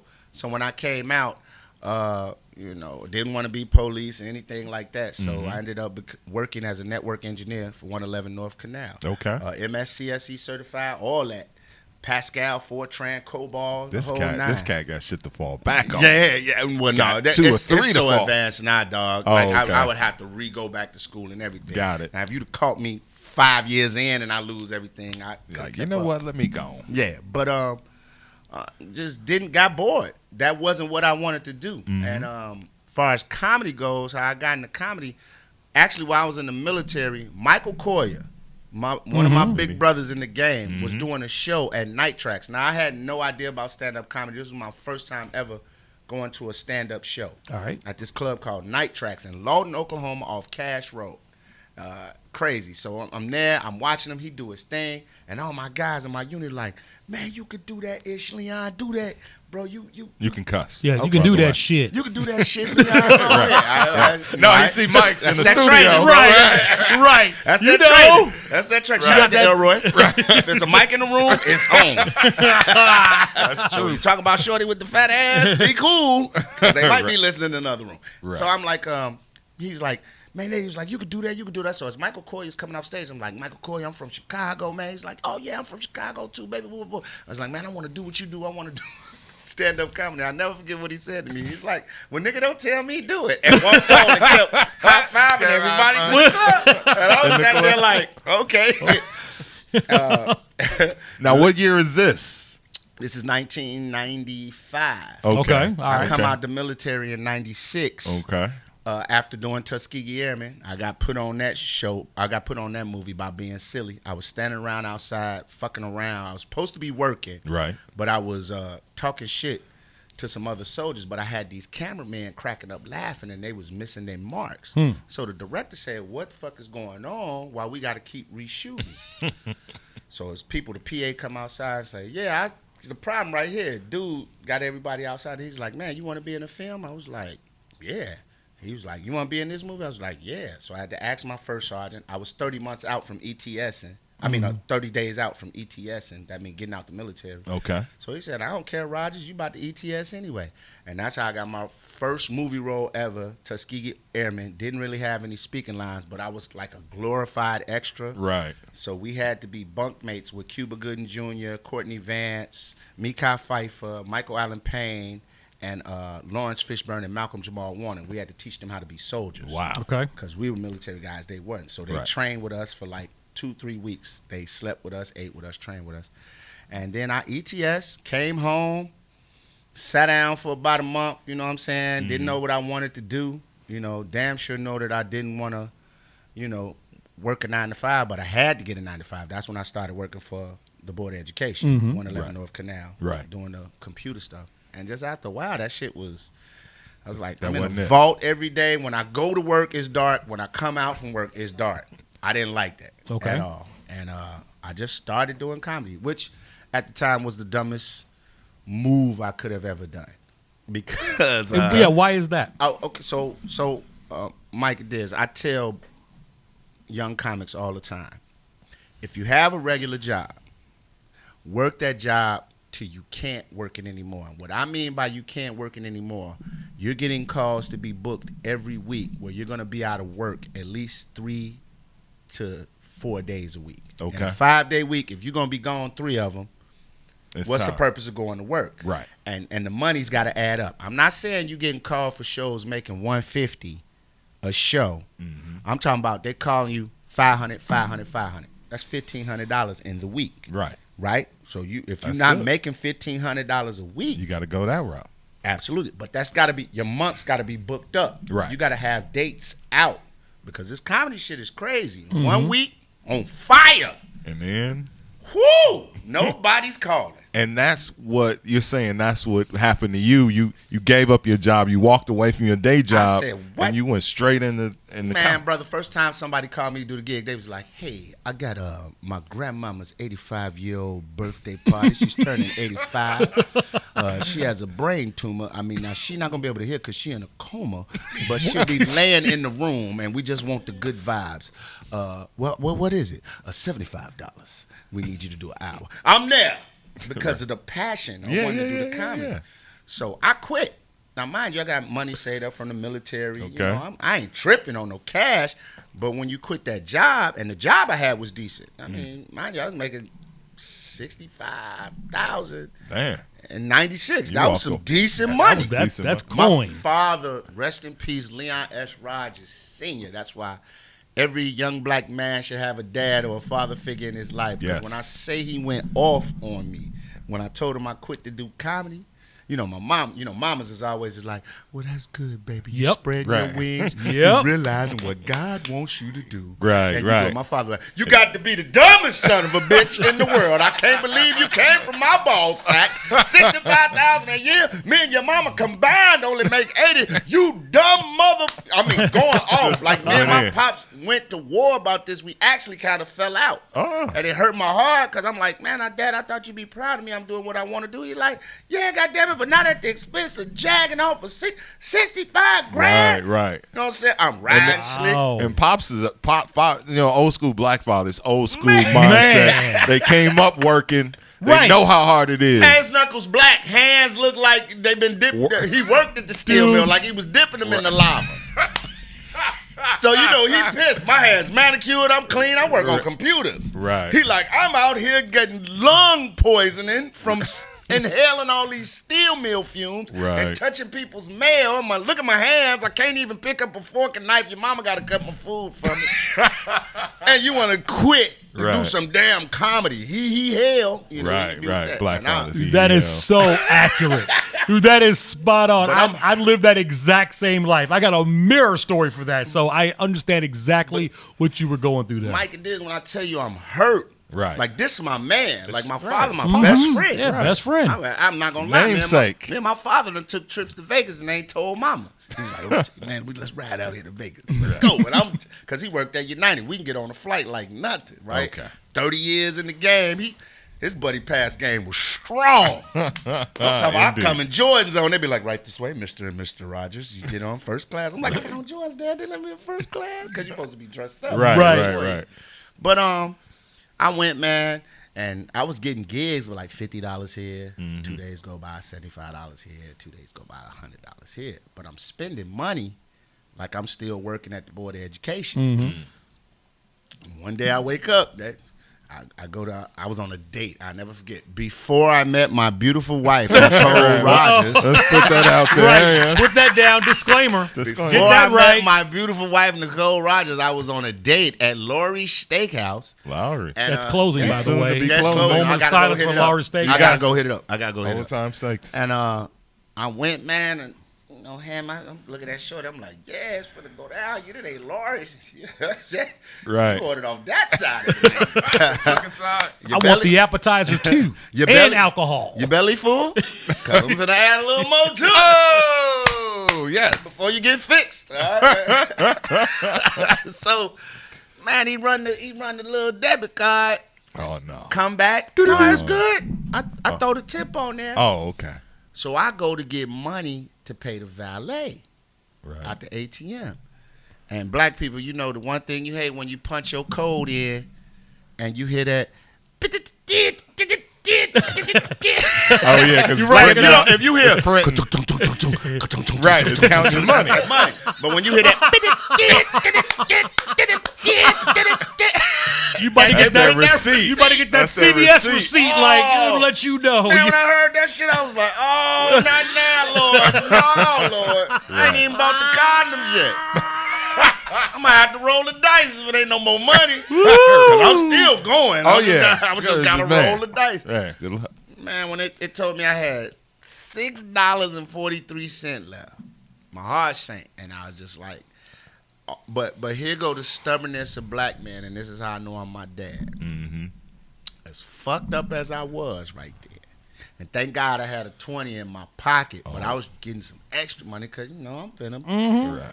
I didn't want to take Shorty back to my crib. I was going to take her to the room, but I got to get this. I definitely got to get it now. You got to go back to the house. I don't care that she did live on 39th, and I lived in Richmond Park. I'm going to make that drive. And then you got to bring her all the way this was back. before Uber. Right.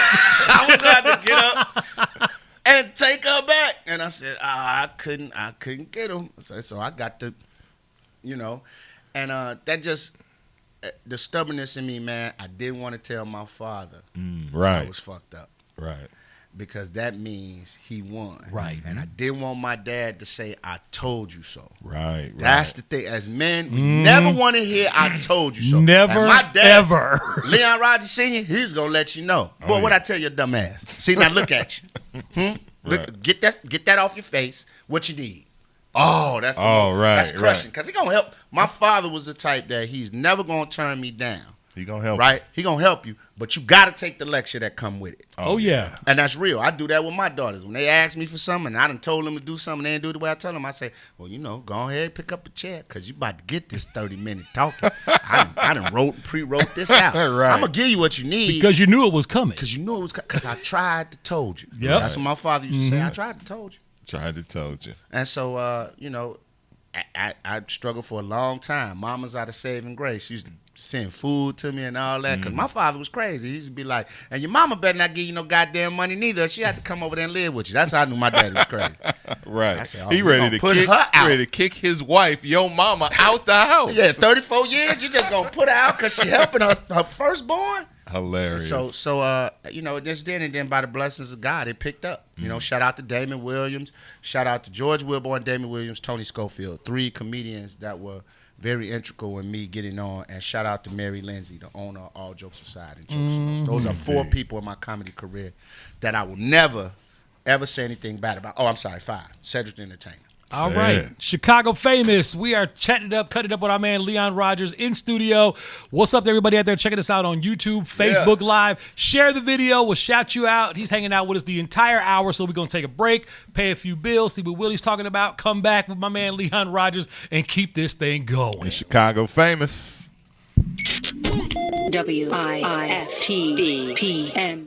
Shop at Black-owned and operated Solo Beauty, where you are appreciated and respected. Located at 8158 South Cottage Grove, Solo Beauty can supply all of your black hair care needs. Solo Beauty is open from 11 a.m. to 8 p.m., Tuesday through Saturday, or you can find them online at solobeauty.com. Boys, step aside. The Radio Rookie is in the building. The Book of Dawn, Monday through Friday, 9 a.m. to 11 a.m. on What's In It for the Black People Media. Funeral expenses are costly. The Casket Store wants to help you save hundreds of dollars. You do not have to purchase a casket from the funeral home. Call now for a free in-home consultation. Call 773-445-6900. 773-445-6900. What's up, good people? You're listening to I Said What I Said with Toussaint Warner and Herb Howard. You'll never breed a warrior. Warriors, come out to play. You hear that? And that's what's happening at every angle. They're creating paradigms where we can only raise feminine men. Yes. Whether they're homosexual or not, they feminine as shit. Sure, because all masculinity is toxic. All masculinity is toxic in a war-torn society where the dominant society is saying to your ass, we don't never want no warriors. Right. You bastards. Any book you've ever read, you can read the Bible, goddammit. When they go and they destroy some shit, they kill all the boy babies. Yeah, for sure. I don't even want you growing up to think you're going to do some shit to me. Animals do the same thing. If I come over here and I take over this village now or whatever, like this gonna be my pride. First thing I'm doing, killing the male boys, like killing the male babies. Don't you even grow up with that attitude, Don't you even think about it. Ever. Okay? Bitch. Right. You ain't my daddy, you damn right I ain't your daddy. Fuck your fort, little nigga. Fuck your fort. You're not my dad.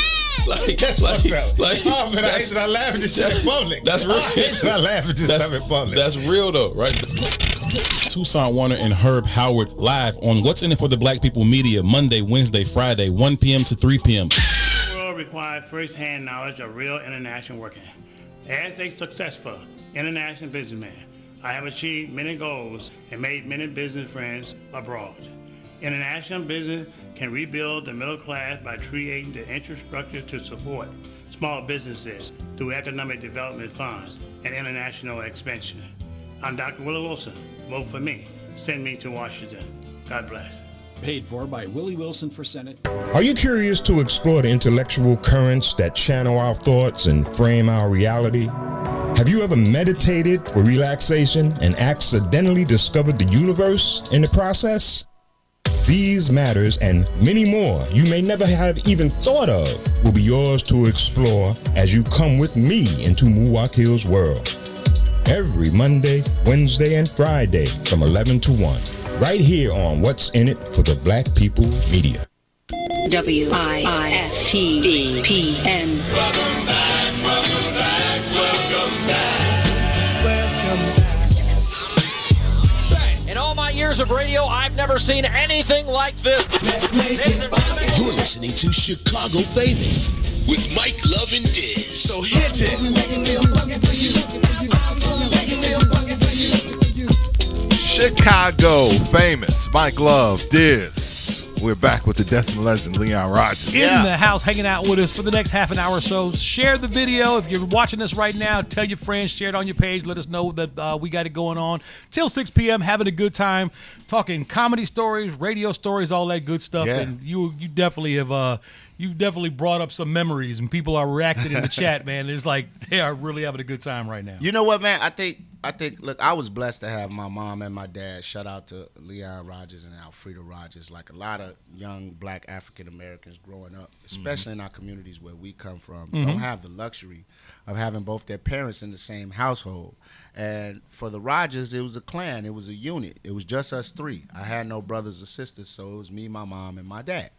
So the bond was cool. So when we lost my dad like 7 years ago, it was tough on us because that was the guy. Right. You know what right. I'm saying? That was the rock. Yeah. That was the guy. Anybody that know me know that was my man. And to my mom, that was her guy. You know what I'm saying? Yeah, certainly. 34, 35 years of marriage. Solid. You know what I'm saying? If they had problems, I didn't know, which is a sign of great parenting because your kids should never know what you're going through. Never know adult business. I try to keep that, that same flow in my household. Like me and my wife, we try not to argue in front of our children. But some shit you just can't let go. Like who ate the last of the fucking Doritos? Y'all playing. That's got to get told to everybody. But other stuff, we try to keep stuff. We try to keep adult business. And our kids, I really want my kids to grow up like not having to worry about anything, as I'm sure you guys do, but being children. Right, and I think that's the major problem with our communities today. So many of our babies grow up having to be more than children. They have to be the man of the house, the woman of the house. They the provider. They feel like they gotta go out and hustle, or whatever little money they make, or they don't get no childhood because maybe the mama's young, she done had a baby, she's still trying to live her life, so she put the baby on the 16-year-old, 17-year-old girl, so that becomes a norm for her. Her mind gets trained into, this is what I'm supposed to do. Nah, you're supposed to be going to prom. You're supposed to be on the cheerleading team. You're supposed to be after-school activities. You're supposed to be, for lack of a better thing, I wouldn't like it, but you're supposed to be trying to sneak out with your boyfriend. You know what I'm saying? You're supposed to be a kid. Right, a kid. And I think a lot of us got to be children when we were young. We did. Even if we weren't raised by both parents. It was just a different vibe. The community raised us. Absolutely. And I tell young folks all the time, look, you will be an adult a lot longer than you were as a kid. Like childhood, it's short. So don't enjoy rush it right there. Don't rush it. Enjoy that. It's so fucking crazy now when I talk to young people and I mentor and we do different things. Like they trip on getting old.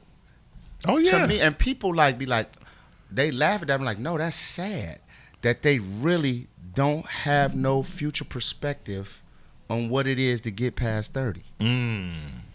That's what's scary to me. When they say like, man, you're older, and I be like, okay. Right. You do know you gonna get this right. You would hope. But they don't. That's just it. But they don't. That's say, just they it. don't I think be that, wanting to say that to him, but in the back of my mind, I'm thinking, Shorty don't probably even think he gonna get to this age. Wow. Where he lives, and I had to start thinking like they think and looking at things from their perspective, because I think when we're older, we kind of look at things from what we're used to. Right. Mm-hmm. And when I sit down and I talk to my little cousins and my little nephews and stuff, and they be like, yo, man, woo wop the bam, bam, bam. And I look at who they hold in high regard. Mm-hmm. And these people are like 25, 26. They're like 16. Right. And they call like G Herbo is an OG to them. Mm. Dirk is an OG. King Von is an OG. That's scary. Not because of the people that they're targeting, but the age. Whereas we dinosaurs, we extinct. Do we even still exist? Right. Old niggas like me. Yeah. You know what I'm saying? I'll be 50 next year. Right. And they like, what? Right. They can't so even see it. what was when Martin Luther King was around? Like, that's literally these shorties' mindset, though. Right. That's what they Wow. think. They think if you was 50, you was around when King. Right. Martin. Exactly. Like, no, bro. It's Tell a us about whole the world out marches. there. Yeah. Let's talk about Did y'all interlock arms or did y'all just hold hands? you have kind of broken into two different fields that have given you pushback from both of those fields. You're a comedian that broke into radio, and there was pushback from radio guys that felt that comedians were taking their jobs, and you became a DJ as a comedian, and people like DJs are like, everybody's taking our job. So what's it like to be that person in both of those, and how did you find a way to be accepted on the radio and as a DJ doing parties? So, Mike and Dizz, it goes back to I never want to hear anybody say I told you so. So that mentality sticks in with anything I do. So when I got the radio gig, literally, that was unexpected. I was doing a comedy show, Courtney Hicks, shout out to my girl Courtney Hicks, baby girl Courtney Hicks, lifelong friend, family member. I consider her my sister. She saw me at a show. She said, come sit in on my radio show. Sat in on her show, cracked up. Jay Allen was like, bring him back. Went back, did it again. Got good numbers. He said, man, you want to drive the truck? At the time, Tone Capone and Shag were about to move from the truck to their slot at night. Nights. 10 to 2. And I was like, yeah, I ain't driving the truck. I ain't got shit else to do. I'm a comic. You know what I'm saying? I'll let you know when I got to go out of town. But for the most part, I was new in the comedy game. So let me. So I'm driving around in the neighborhoods where the normal truck guy wouldn't go. I'm 62nd and Emerald. I'm in Inglewood. I got the truck because I got guys over there. Right. I'm on the line. I'm letting people get on the air. Jay was like, man, I love him. Right. They would build a new morning show, Stone, Pony, and Baby Girl. They put me in. I was the third leg. And there it started. So certain radio jock, I ain't going to say his name because I respect him, but it hurt coming from him because of who he was. And somebody I had listened to and appreciated. Right. You know what I'm saying? And he was like, yeah, man, these comics on the radio, that shit is crazy. You know, well, blah, blah, blah, blah, blah. They shouldn't be on the radio. And I was like, you know, my thing was, look, bro. And he was kind of taking shots at me and Tony Schofield. Shout out to my big brother, Tony Schofield. For sure. Another brother who's, you know, ironed his way out in this radio thing. He's in San Francisco right now. He's doing big things. What made me mad about it is you make it seem like I got the job because of privilege. I got the job because I was funny. Right. Jay thought I was funny. Then once I got in there, yeah, you're right. I didn't know a goddamn thing about radio. Absolutely. But the fact that somebody took the time to learn and build themselves, learn how to run a board, learn how to do Vox Pro, you know what I'm saying? Why can't you give that credit? I could see if I came in your field and just basically said, put the words on the screen and I'm going to read it. Right. And do nothing else. You did the work. I did the work. I even ended up going to Illinois School of Broadcasting. This brother, this highly intelligent brother sitting across the table from me, worked the shit out of me as an intern when I was there. Right or wrong, Maze Jack? 100%. I was putting out political signs for people and pulling them up. Me and his brother. This is facts. You call his brother right now. We outside. I ain't had no gloves neither. They lied to me. Niggas had me out there with bare hands pulling metal sticks out. I'm freezing. But no one can ever say I didn't put in the work. Right. And this is what irritates me when I hear that talk. That'd be no different if one of you all decided to do comedy. If you just decided to do comedy because you were the bad boys and you just thought people were going to come follow you because you were the bad boys and you're coming from radio to do comedy, I'd be pissed. But if I saw you put in the work, if I saw you sitting trying to write material, trying to come up with creative shit, how can I be mad at you? You just found the lane. I used to get mad at Instagram comics. Right. Shout out to DC Young Fly. When I found out DC Young Fly was doing stand-up, I was like, oh, here we go, Instagram comics. You know, they got 6 million followers. They on Wild and out there want to do comedy. But when I watched DC put in the work, I was like, oh, he really want to do this. Right. And you could tell the difference from the ones who put in the work and from the ones who just trying to use their followers to push them to the top of the field. And of course, they're going to get $5,000-$10,000 a show because when you put that name on a flyer, everybody's going to come out because they know I'm from Instagram. Country Wayne, great example. Brother jumped in this comedy game, killing the game, but got material, smart, talented, working the crowd. Call the OGs and be like, yo, I got this bit. Can you punch it? Help me punch it. This dope, you know, and it's pattern of style, and I respect them. Right. You know what I'm saying? Then you got some people that's just out here living out the fact that they got 5 million followers on Instagram. There's a difference. You know, you're not going to tell me somebody like a D.L. Hughley, somebody like a Ricky Smiley, myself, Tony Schofield, Joe Clair. You're not going to tell me these guys that's got over 10 years in the game, just shots in the dark. Right. Okay, Monique didn't work. Boom, there go your one. But for the most part. And no diss to Monique, she just didn't work on radio. Right. Sometimes it just don't work. It don't work. But then I can name you 5 that's killing in their cities. Joe Clair in D.C., Ricky. Right. Syndicated. D.L. Hughley. Right. Across the country. Tony Schofield, San Francisco. George Wilborn. Yep. Still doing this. Still doing radio. Rick. When I look back and be like, I've been doing radio 15 years. Right. That fucks me up. Like I was in Orland Square Mall. Dude walked up to me with his twins. He had twin girls, and he was like, "Man, Mr. Rogers, you got me through high school, college." Isn't that now? I was like, "Fuck you." So, but isn't that amazing when you get that type of feedback? Man, that felt good. When people sit there and they talk and they've actually like watched your career, they've listened to you for that long that they can come back and give stories back at you. Because me and Mike, we would catch that all the time. We go somewhere and they'd be like, "Yeah, we used to call your show, do the birthday bash, then I went off to Ohio State, graduated. Now I got to practice." You'd be like, "What? I'm married." What? Like he had his wife with him. But that's crazy. It makes me feel good when you know that you've made a point in somebody's life. Like I told you how I retain addresses and stuff that means something to me. For them to retain the fact that you got them through high school and you got them through college and they married, and I told my wife about she not from here and we listen to you in the morning still to this day. This is amazing. And I'm like, wow. So I think about when I used to listen to Bob Wall. I think about when I used to listen to Pink House. I think about when I used to listen to Disco Dave, rest in peace. I think about when I listen to Ramonski Love, legends are still alive today. Crazy Howard, you know. Did you listen to us? Yeah. All the time, bro. Y'all started off the show, y'all. Man, like we stole a bit from you. Listen, I will say this. I'll say this. You say that, then I'm gonna show you the bit we stole from you. Say this live right here. I'm gonna piss off a lot of people. I might even get in trouble for this. I said there was only one when I was on at nights, because I used to be on at nights with Fairs. With Fairs. It was called Fairs. Hood Radio. Yep. I said there was only one show in the history of Chicago radio that was funnier than us and probably was a little bit more put together and more polished, and that was y'all.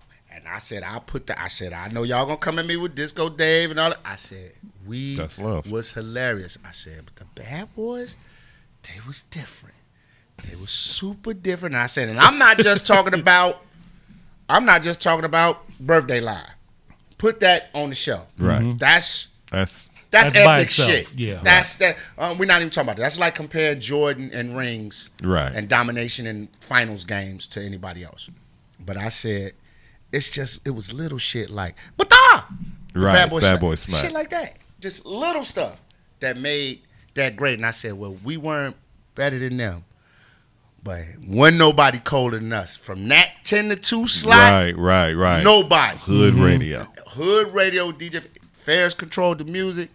I controlled the chaos and the 3-ring circus. Right. I mean, anytime you can have somebody give fellatio on air and not get in trouble for some tickets. Okay. I remember we did that.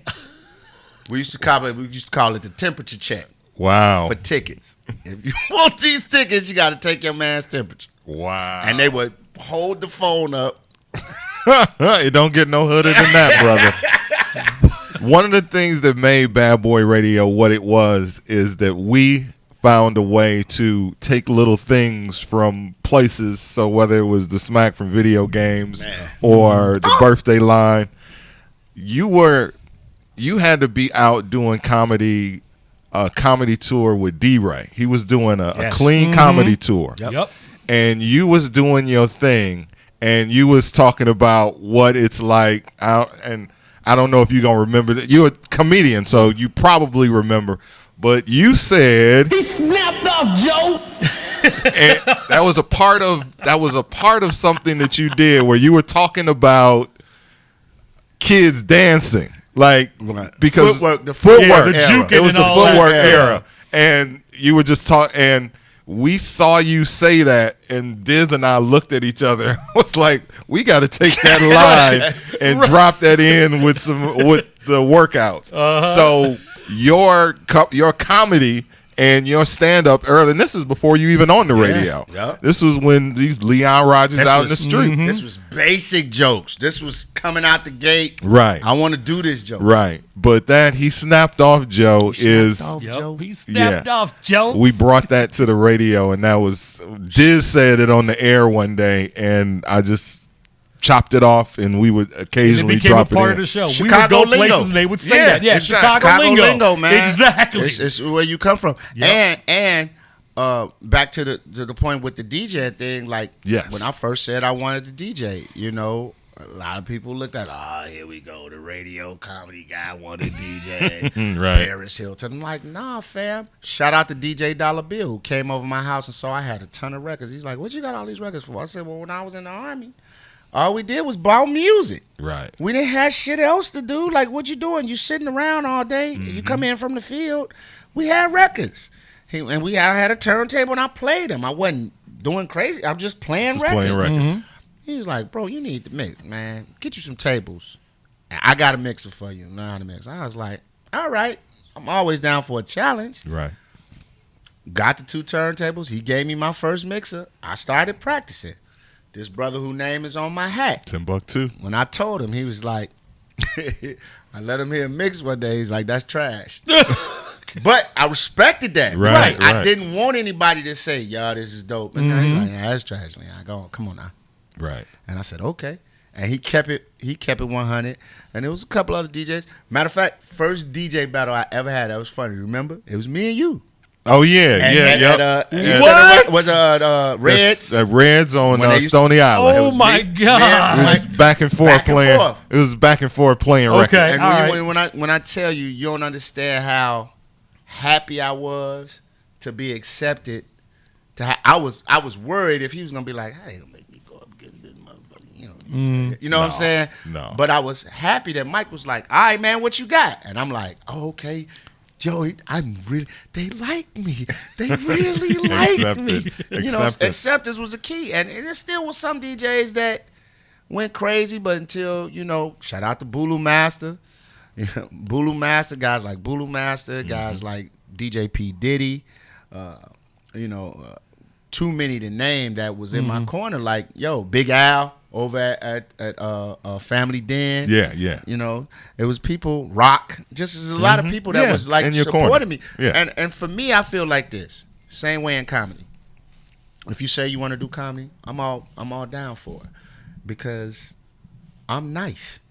I'm not intimidated. Right. If you say you want to do radio, you know how many people I get come up to me every day and it's listen, I want to give this disclaimer out here to people when you listen. When you go up to a radio person, and if you're trying to do this radio game, the wrong thing to say to them is, yo, I'm going to school, so I'm gonna do what you do. I'm gonna take your job one day. Yep. No, you're not, motherfucker. I'm nice. Right. That's what we want to say, but because we gotta be PC and be like, oh yeah, well yeah, dude. Okay, hopefully I'll still be around when you get out of school and go to 15 markets before you finally make it back to Chicago. Home. Right. People don't understand how much of a blessing it is to be. My first gig was in Chicago, and I've never been anywhere else. Right. Yes. So was mine. That's a blessing. That's a blessing. Because most times you have to start somewhere else and work your way back here. Oh, my God. And it's funny how, listening to your story, because you told a lot of stuff that I wasn't familiar with. Like, I was driving a van. Yeah. Like they put me in the van. Yeah. I was all over the west side, Yeah. places that the other van person Wouldn't wasn't go. driving.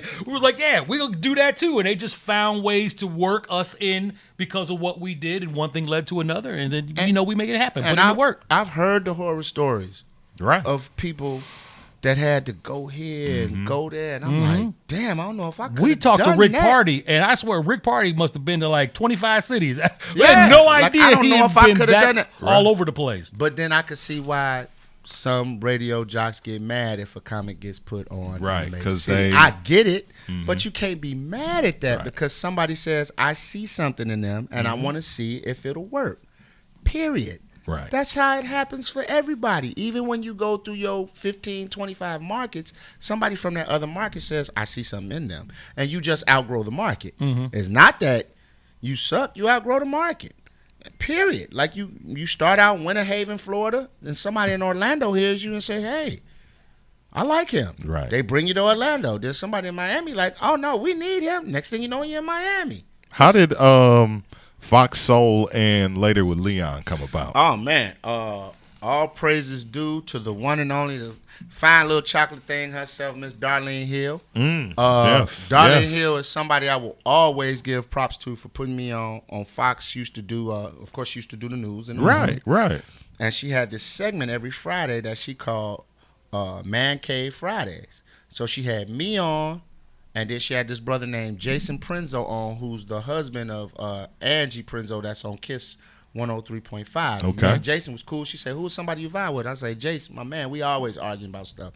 So she had us on together, and that took off, and the people at Fox liked me, and they just started calling me back for other stuff. But once again, if she doesn't open that door and let me in, same way I feel about Courtney Hicks, as far as radio, if that door doesn't get open for me and I walk through it, I still had to go through it and produce, but I'm not on TV. And then I just kept going from there, doing the news in the morning with them, the little segments and stuff. Then one day, Matt Piaconti and Dennis, the GM and the program manager over there, is like, hey, man, you want your own talk show? And I was like, Right.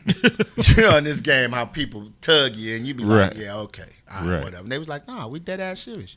You want your own talk show? And I was like, yeah, let's go. That was the longest 4.5 months of my life because I had to be quiet. I couldn't say anything to anyone. Right. Sign non-disclosures and everything. Like I didn't even tell my wife. Oh wow! First month. I was so paranoid because I didn't want in casual conversation. Let's just say like my mama talking to somebody. She was like, "Yeah, y'all watch Fox.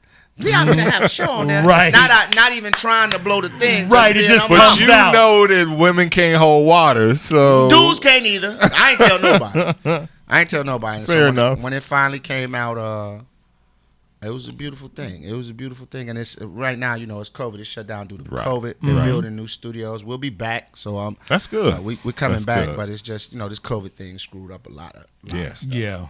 We was scheduled to break the Chicago Famous news that we were getting back together as a podcast on Later with Leon. We were scheduling it, listen. and because I seen you out, and you was like, "Man, anytime you want to come on the show." And we were ready. Mike. That's a Because layup. that was going to be the first time people actually saw us back together. Because no after all one those knew years. that was another. We had a similar situation. Yeah, we kept it quiet. When you saw me out, I was really thinking Mike Love and Dizz. You were like, "Man, come on the show," But we had to keep our thing quiet, and then COVID hit, and the rest. Because I literally when I see like my thing, I'm Chicago first. You know what I'm saying? So like my guy T Murph, like I'm so upset now that my show is not on because him and Lamorne and the show Woke. I love to have him on. Right. Hannibal's in town this weekend. He'd definitely be on. Like, Right. This is It's Chicago. It's Chicago first. Don't get me wrong. I want to be nationwide, but Certainly. I want everybody to know where I'm from. Thank you. Period. You know what I'm saying? Because I think we get a bad rap in the news and media. They look at our city and be like, it's a war zone. You got to have on a Kevlar helmet. When you come out there, like, nah, man, I can get into trouble with any city I go to. I've done shows in Utah at the campus of BYU. And we knew where to go to the hood. I didn't even know black people existed in Utah. But when we went to this area, I'm like, this is goddamn low end. They just get everything over here except juke music. Wow. That's the only thing was missing. So I can go anywhere and get into trouble. Certainly. But I just always defend my city. I'm tired of defending my city. So if you out there listening, y'all watching, please, I'm tired of defending my city. But, you know, I'm going to do it to the day I die. Hey, it's just like what we do here, Chicago Famous. Yeah. You know what? Chicago's always been first. It has always been something that's rooted in us. And like I said, you know, that's just how we approach it. Yes, sir. And, you know, you want to make it work, you know, you start with family. You start with this first. Before you go out and try to capture everybody else, you take care of home first. Which is why we call it Chicago Famous. Leon, let them know where we can find you on social media and on the radio. Well, my OnlyFans page is down right now. Always got jokes, huh? No, I'm dead ass serious. Everybody got their OnlyFans page. Yeah, I got an OnlyFans page, bro. Streams of income. OnlyFans is not about porn. They've made it that way. But OnlyFans, you can have exclusive content that you don't want anybody else to see that they can pay for. So why would that be down if it wasn't about porn? Because my site crashed from I put this one thing up. Shit went crazy. Crashed my whole. So I got to reload. Reload. Right. Yeah, I understand completely. Bandwidth They didn't imagine to see who they saw doing what they was doing. On the OnlyFans. Right. Certainly. With my wife. Crazy, right? And I was just standing there. You hear me just narrating on the side. So go to my OnlyFans to see that narration. I kind of feel like if I did that, I'd be like, damn, I always wanted to see Nicole. It's $25. That's not the case. It's $25. It's a $25. You got to pay $25 for that. It's OnlyFans, Destin Legend. Then I got you ain't got the $5 entry subscription for 30 days. Then you jack it to $25. No, I'm free. It's $20. I make you pay per video. Oh, okay. So you know, if you really want to see this content, my OnlyFans is free. Right. Yes. But if you want to see the content, pay for the content. So you get on my page with everything blacked out. Fair enough. Then you got to pay. He know. Look at the deuce over there. My man, like, yeah. He go through his phone right now. His cash app is depleted. Blink. It's hitting. Why we got all these $7 charges from Rebecca Applesoup? Stop. And all the lotion is gone. Anyway, look. No, at Leon Rogers, Facebook at Leon Rogers. I keep it simple. 107.5 WGCI, Monday through Friday. Extended hours. We're on from 6 a.m. I saw that. To 12. 6 to 12. When did that happen? COVID. We had to change up the way we program. You know, ain't nobody really going to school. Who's going to school? Who's driving? Right. Wow. Who's listening? I'm sorry. I mean, hey. I went to the website and I was like, 6 to noon? Is this right? Yeah, they working the shit out of it. So y'all in the studio or y'all still? No. Okay, y'all still remote. I do radio naked every morning. Every morning from the naked crib. Radio. Know when you hear my voice from 6 to 12, my Johnson is dangling off the front of my recliner. And the towel underneath me because it's leather. And it's cold in the morning. And the dog right next to my feet eating cereal. I'm eating cereal. I'm playing Madden all while I'm doing my show. Whole time. Wow. Yeah, so, man, just loving life, man, loving my family, loving the time with my family. Actually, COVID kind of helped my family life out. I'm not going to lie because I didn't really get to see my kids that much because, you know, I get up in the morning, they sleep. Right. I come in. And I'm trying to get me some rest, or if anything I got to do later on that night, they come in from school maybe 1 or 2 hours, and then, you know our lives, we back out, either DJing, I got a show, or I'm just hosting something. So, you know, to be able to be at home with them, it's cool. They don't like it because I'm annoying. I'm an annoying dad. Right. Like, hey, what y'all doing? And you got all girls like all me. girls. What y'all doing? Like me. Y'all playing Operation? Ain't nothing but all girls in here. Yeah. Like, can I play Operation with y'all? Nah, Dad, this me and my friends. Okay, well, you know, I'm here. Don't you love me? You know, then I throw guilt trip on them. Right. Okay, you can play. Then I'm competitive. I'm like, remove that funny bone like a motherfucking game. You touched it, it's red. Give it a pass it. It's like playing Uno. Yeah, I go crazy on them. So right. They don't no mercy on the kids. Bam. Yeah. Wow. Shout out to Ashley. Draw 4. Ashley Draw Autumn. 2. Game. Reverse, skip. Right. Uno, I'm out. Game. Right. Shout out to Ashley, Autumn, and Addison. And then, like I said, my wife, Nicole, who's a comic in herself. I keep trying to get her to go on the stage, bro. Oh, wow. She won't do it. She won't do it. She is so damn sarcastic and like straight laced, like it. deadpan. Right. But she won't do it. Like even when we have sex, she's deadpan as hell. Yes. I'll be talking about You're doing 50 and doing it. Give it to me. I feel missionary and go coming back on the show. Here we go. Yeah. That's it, Daddy. All right. The destined legend, Leon Rogers. To some people. Right. Hey, yo, could you tell people, too, it's not Dusty Legend. It's not Dusty. It's destined. If I have one more person, like, man, you be playing the hits, Dusty Legend. I was like, no. Oh, they think you're the Dusty. Herb Kent is gone. That is the Dusty Legend. Ah, destined. I'm destined. Like, He's you know, destined. I want everybody to be destined to be a legend. Right. You know. Shout out to Maze Jack, man. Yeah. I don't like that look on you, that afro. That's terrible. I want you to go back. I want you to look corporate. No, you got a barber, nigga. You rich enough. You come to your house. He said you got a barber. I give you the Rick Ross down here, you know, because I ain't never been able to grow one of them. But that shit up top got to go. It's like a bad hat. It's our man. It's our man Leon Rogers hanging out on Chicago Famous. Thank you so much, brother. We thank you for stopping by. Hey, don't be man. a stranger, brother. Our door's always open to you because we sit up here Monday through Friday and we just get our clown on up here. Well, next time needs to be some cocktails on the table. Y'all got Salt, an album cover, and some books. Oh, we what the fuck is going on? Not the most welcoming. Right. Most welcoming. Some Morton Salt, a record album cover, and 3 books by authors we don't know. But no alcohol. And water. No Tito's. Water. And water, yeah. Okay, all right. And hand sanitizer. We will adjust for the niggas that stop up to the Yeah, because they still come up here. We still out here. Yeah. Hey, one last thing. Mm-hmm. The murderers of Breonna Taylor are still free. They should be in jail, or at least not be able to be police officers or do anything concerning with a gun ever again in life. They should have their firearm privileges revoked. If you ain't gonna put them in jail, they should have to be regular human beings like the rest of us. Indeed. And none of that, because that was some bullshit. In Chicago, y'all be smart. Don't get out here and get the wilding out, because they're gonna politicize it. And my man's going to use it to his advantage come November 3rd. And get your ass out and vote. I don't want to hear about voting. Don't make no difference. Listen, I get it. I don't like the choices neither. Right. It's heroin or crack.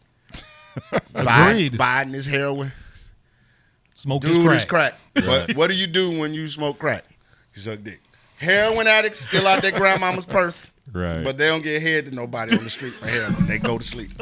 Crack addicts will give you head to get some crack. Indeed. Don't be a crack addict. Don't be a crack addict. Don't be a crack addict. Leon Rogers. I'm sorry, Maze. I went political. You know, Maze be like, Leon Rogers, what is in it for the black people and the agenda? No, he is all political in the morning. All political. Leon, thank you again for stopping up, man. Yeah. Chicago Famous, Mike Love and Dizz. We'll be back on the What's in It for the Black People Media Network. WIFTVPM. Shop at Black-owned and operated Solo Beauty, where you are appreciated and respected. Located at 8158 South Cottage Grove, Solo Beauty can supply all of your black hair care needs. Solo Beauty is open from 11 a.m. to 8 p.m., Tuesday through Saturday, or you can find them online at solobeauty.com.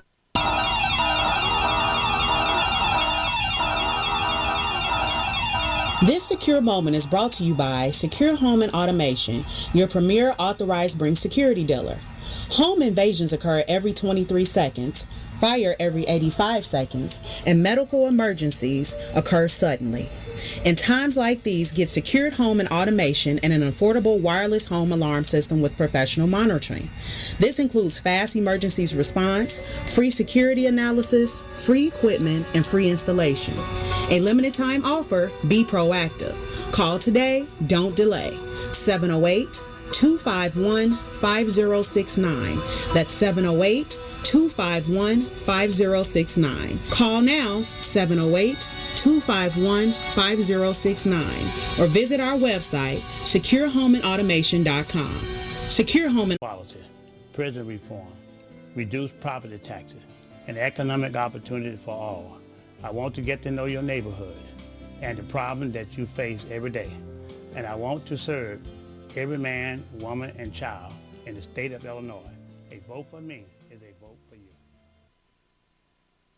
What's up, good people? You're listening to I Said What I Said with Toussaint Warner and Herb Howard. You'll never breed a warrior.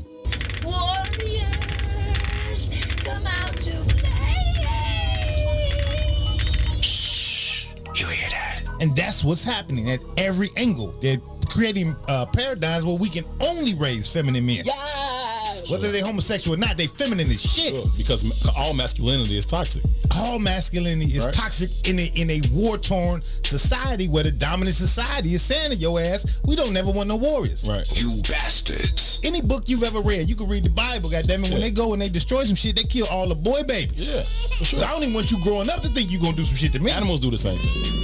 If I come over here and I take over this village now or whatever, like this gonna be my pride. First thing I'm doing, killing the male boys, like killing the male babies. Don't you even grow up with that? Don't you even think about it? Okay, bitch. Right. You ain't my dad. You damn right I ain't your daddy. Fuck your fort, little nigga. Fuck your fort. You're not my dad. Oh man, I hate that I laugh at this shit in public. That's real. I hate that I laugh at this stuff in public. That's real though, right? Tucson Warner and Herb Howard live on What's in It for the Black People Media, Monday, Wednesday, Friday, 1 p.m. to 3 p.m. Funeral expenses are costly. The Casket Store wants to help you save hundreds of dollars. You do not have to purchase a casket from the funeral home. Call now for a free in-home consultation. Call 773-445-6900. 773-445-6900. When you need vibrant, colorful gear that offers high-performance material that keeps you cool, call Agent Huff Custom Gear. Let us take your expressions and create something new for your everyday wear, your bedroom or bath. For all your needs, we offer custom sublimation, silkscreen, vinyl, and embroidery. You can reach us on all things social at Superhero Huff. www.superherohuff.com or 630-476-9191. WIFTVPN. Welcome back, welcome back, welcome back. In all my years of radio, I've never seen anything like this. You're listening to Chicago Famous with Mike Love and Dizz. So hit it.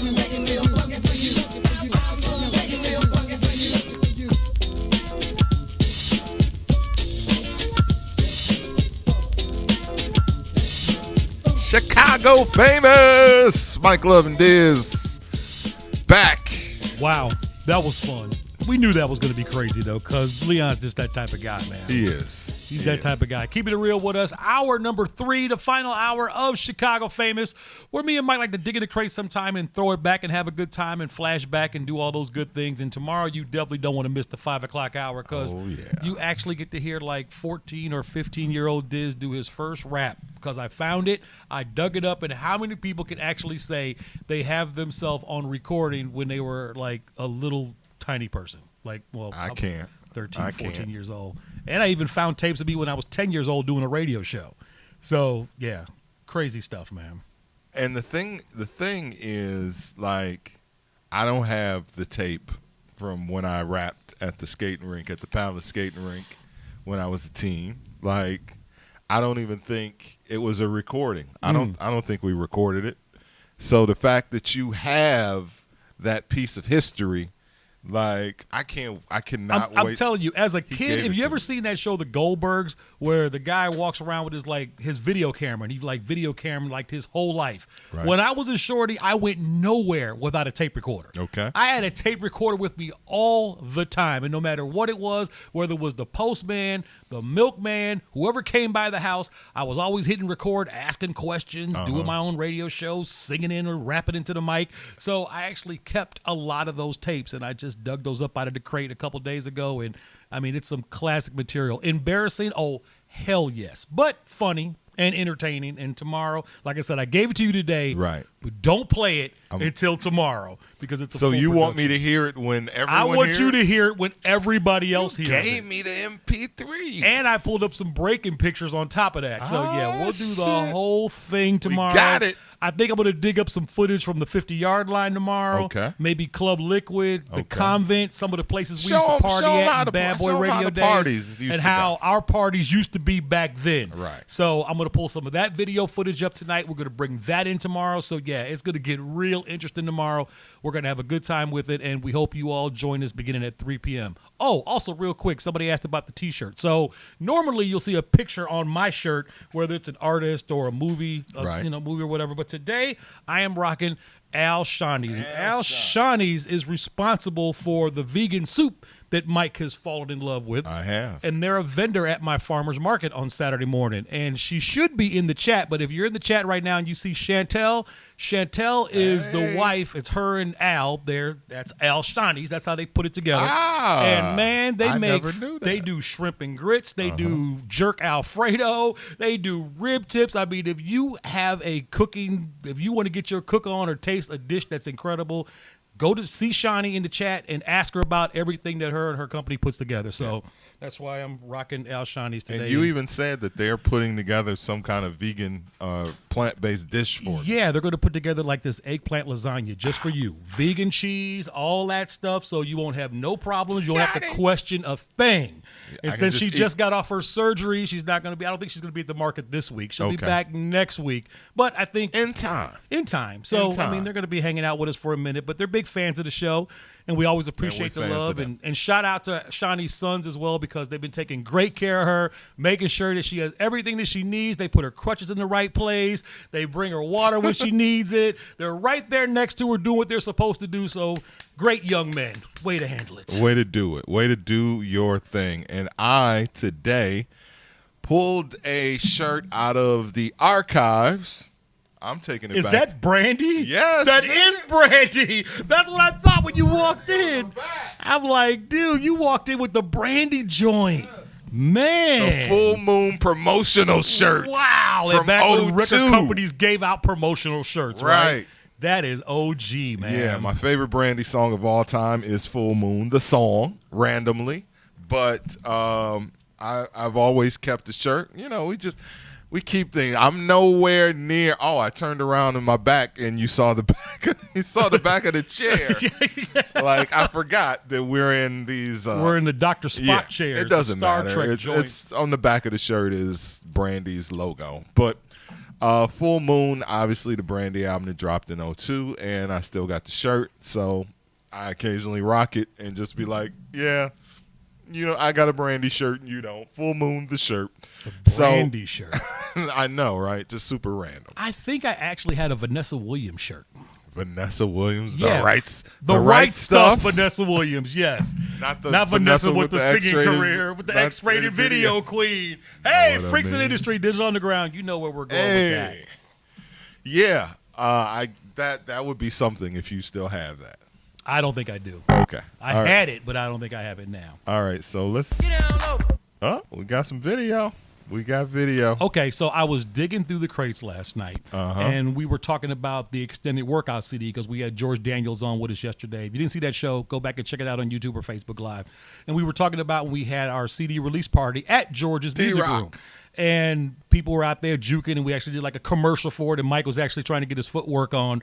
But we wanted to actually add a video component to the extended workout disc. So not only would you get the music, but you can also see how to footwork authentically. So we went out and got some of the best juke groups that we could find in the city of Chicago. We got them into a studio and we recorded them, and we were going to put this whole DVD CD thing together. But for some reason, we couldn't make it work, and the DVD didn't come out. So, but we still have footage from the dance groups that participated in it. And these folks are probably, 35, 38 years old now? Were they all young? Some of these girls look a little like adults, but I haven't watched it. So okay, so yeah, this group was U5U. So if you know any members that were down with the U5U dance group back in the day, yeah, we still got that video footage. So this was actually supposed to be on the Bad Boys Extended Workout CD, but like I said, we didn't get to do in the DVD, but we kept the footage. All right, here we go. Doc B, what up? Get down low, get down low, get down low, get down low, get down low, get down low, get down low. Don't stop. Get down low. Get it. Get down low. Get it. Get down low. Kind of scenes. Don't stop. Get down low. Their actual hair. Look at this. Right. Still my hair era. Get down low. Get down low. You said to spill my hair era. Get down low. Get down low. Get down low. Don't stop. Oh yeah, they all like pushing 40 now. Right, exactly.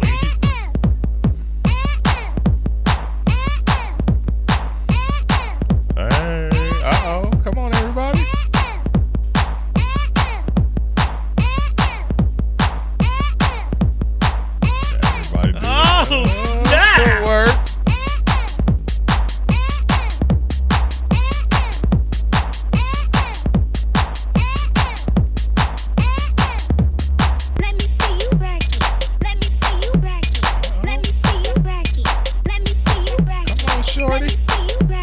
somebody mama out here now. Right. Better not find out about this. I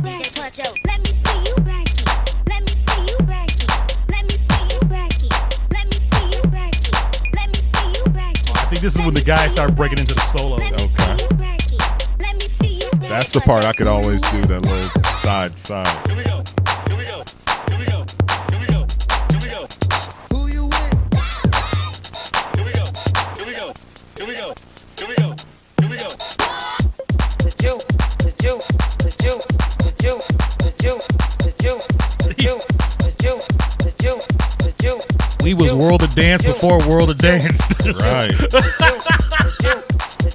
Hey, give them a round of applause. Hey, and I think there were a couple other groups on there as well. I haven't found that footage, but I'll be searching tonight. That's nice. That's nice. You fi you, huh? Yeah, you fi you. You fi you, doing the damn thing in the 22nd. Because I think we did one of our rainbow skate jams, and I think we had like a juke off up there, and we were taking like the top three people, the top three groups that won first place, second place, third place.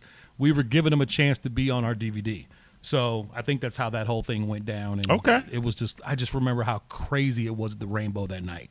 It was so nuts. It was so nuts that they actually shut down the train platform. The L platform got shut down because there was too many kids on the platform. Man, we used to everybody bring them out. was there. It was crazy. We brought them out, baby.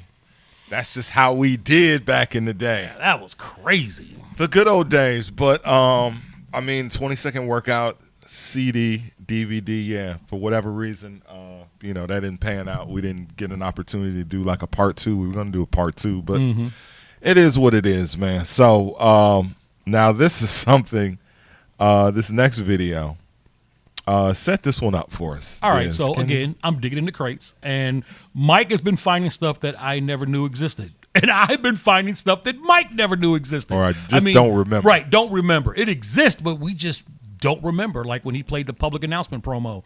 I don't remember that at all. Yep. So I'm going through footage last night, and I came across a commercial that was actually played on the box music television you control. So that's when like the box was hot, and that's like whether you was watching Luke or Crucial Conflicts, mid to late 90s, super hot here in Chicago. It always got played.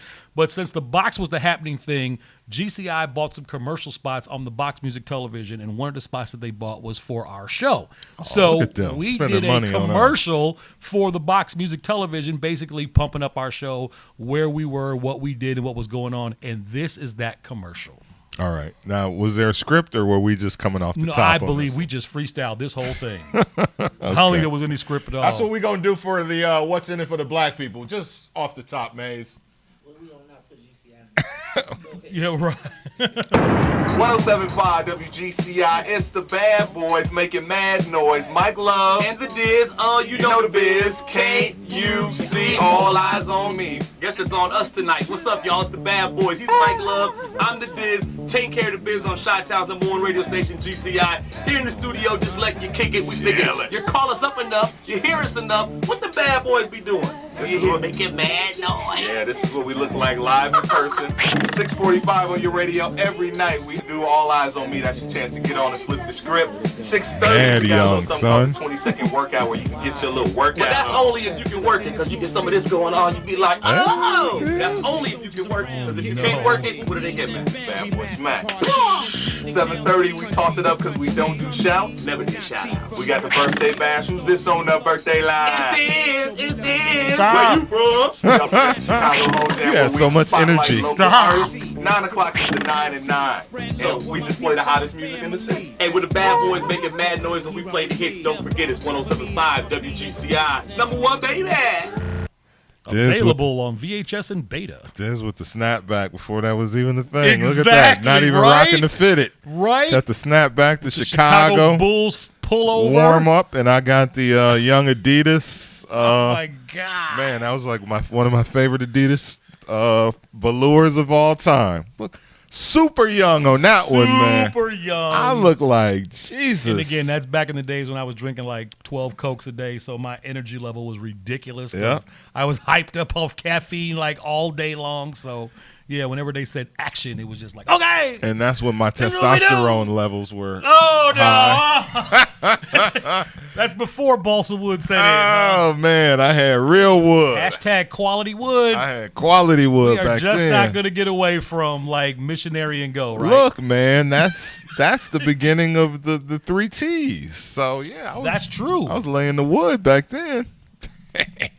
I actually pulled, on that same tape that I pulled that commercial from, there's actually a show where, okay, the oldest T is who? Tiffany. Tiffany. She's in the studio with you. Is that right? Yeah, she's in the studio. She's in the studio with you, and then I got my 2 little cousins are up there. Nice. Heike and Lisa, who are I just remember like, Heike Jones. Yep, who just grown up to be 2 amazing women nowadays. And the fact that they were on our show way back when, and just like, I got that footage is crazy. I remember we did a $1 show with Juvenile, a $5 show. We did some shows like MTV tour. Juvenile was on a tour, and it was one day only with Juvenile, and your cousin Heike was there, and she stepped on Juvenile's foot.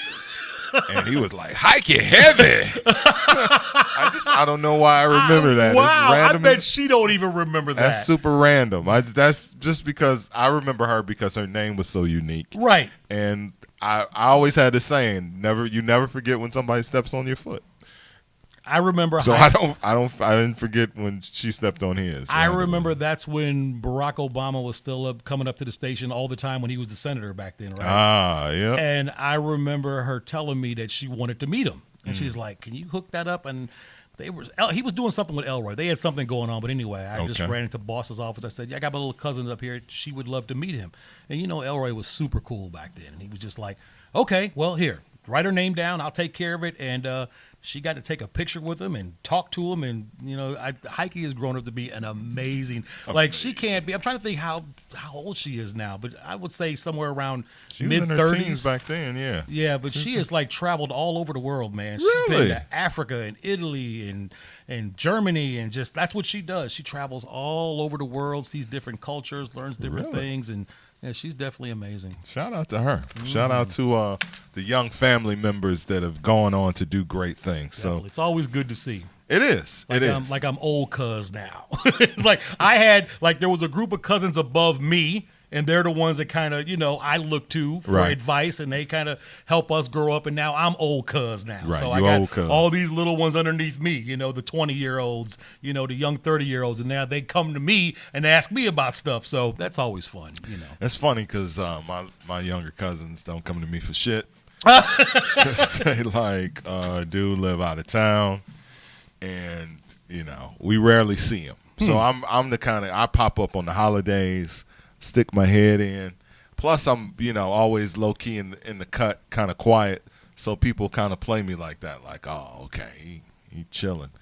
Some of my cousins think I'm, kind of funny because I've always been kind of quiet and chill, but that's just who I am. All right, so why do you think that is? Because I was actually talking to Felicia a couple weeks ago about that same situation, because I'm the type of brother that when I walk into a nightclub, I don't run to the DJ booth.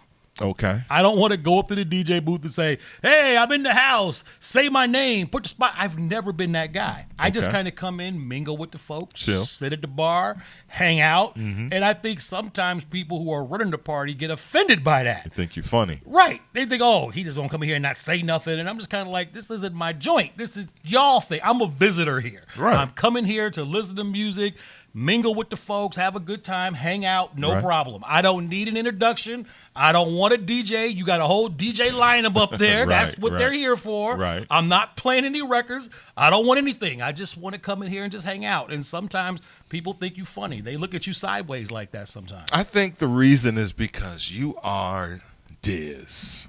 Or formerly the Dizz. So you are the Dizz. So what does that mean? So I need a spotlight? I don't need a No, spotlight. it doesn't mean that. It just means that I think when I'm DJing, and I'm a part of the event, then yeah, I'm Dizz. It's showtime for me. But if I'm just showing up to something, sometimes I come as Victor. I'm just that dude. I'm just coming in with everybody else. Somebody's celebrating a birthday, cuz celebrating a birthday. I'm here to say happy birthday to cuz or say what's happening and have a few drinks and hang out and then go home. I'm not trying to be Right. an integral part of this atmosphere that you all are putting on. That's y'all thing. You got your thing going on. Don't be like, oh, man, you ain't going to come up here and play a couple records for us? Like, oh, no, that's not what I'm here for. Right. You know? No, but at least speak. So I think that might be it. Like, because you come in and you mingling with the commoners, but did you go? Look, I know you when didn't go to the booth. So when I threw my parties, Okay. so when I'm in charge of throwing the parties and like when I'm DJing, I don't want nobody talking to me when I'm in my element doing my thing. understand. I If feel I'm the same DJing, way. that is not the time for conversation. I feel the same If it's way. my party, then not only do I got to worry about DJing, but I got to worry about the door. I got to worry about merchandise. I got to Right. worry about the list. So yeah, no, you don't feel the need to have to People- come up right. and talk to me. People don't know that. In that People don't know moment. that. So yeah, I look at other people as the same way. Hey, the promoter's busy, the bar's busy, Yep. the DJ's busy. So yeah, I'll shout you out on Facebook, or I'll be like, yeah, I'll see you. I'll throw up the fist and be like, yeah, I come to support. Right. But I just don't need all the rest of that I because get it ain't my thing. I It's get your it. thing. I'm just visiting. I get it. And I'm going to tell you a story when we come back on the other side. We're going to take a break, and I'll tell my story that's very similar to what Diz just said about when I'm spinning, leave me alone. It's 5:30. We're here for another 30 minutes. We're here 3 to 6, Monday through Friday. We call the show Chicago Famous. I'm Mike Love. He's Diz. It's the What's in It for the Black People Media Network. WIFTV-PM. Today's world requires first-hand knowledge of real international working. As a successful international businessman, I have achieved many goals and made many business friends abroad. International business can rebuild the middle class by creating the infrastructure to support small businesses through economic development funds and international expansion. I'm Dr. Willie Wilson. Vote for me. Send me to Washington. God bless. Paid for by Willie Wilson for Senate 2020. You're listening to I Said What I Said with Toussaint Warner and Herb Howard. Well, what was the power of the Bible? Most motherfuckers couldn't read. So the Bible legitimately changed the world because motherfuckers began to learn to read. And once I can learn to read, wait a minute, I can question some of this bullshit you talking What school about. you go to, though? It don't matter. A mind is a terrible thing to waste. Well, no, I went to Dunbar. Yes! That sounds Dunbar. Oh, it's good. People disrespect the city schools. This Chicago. And I'm a motherfucking genius. And it's on period. Shout out to the mighty man. Nah, I'm just playing. But seriously though, think about it though, right? The Bible legitimately changed the world, right? What's up, good people? You're listening to I Said What I Said with Toussaint Warner and Herb Howard live on What's in It for the Black People Media, Monday, Wednesday, Friday, 1 p.m. to 3 p.m.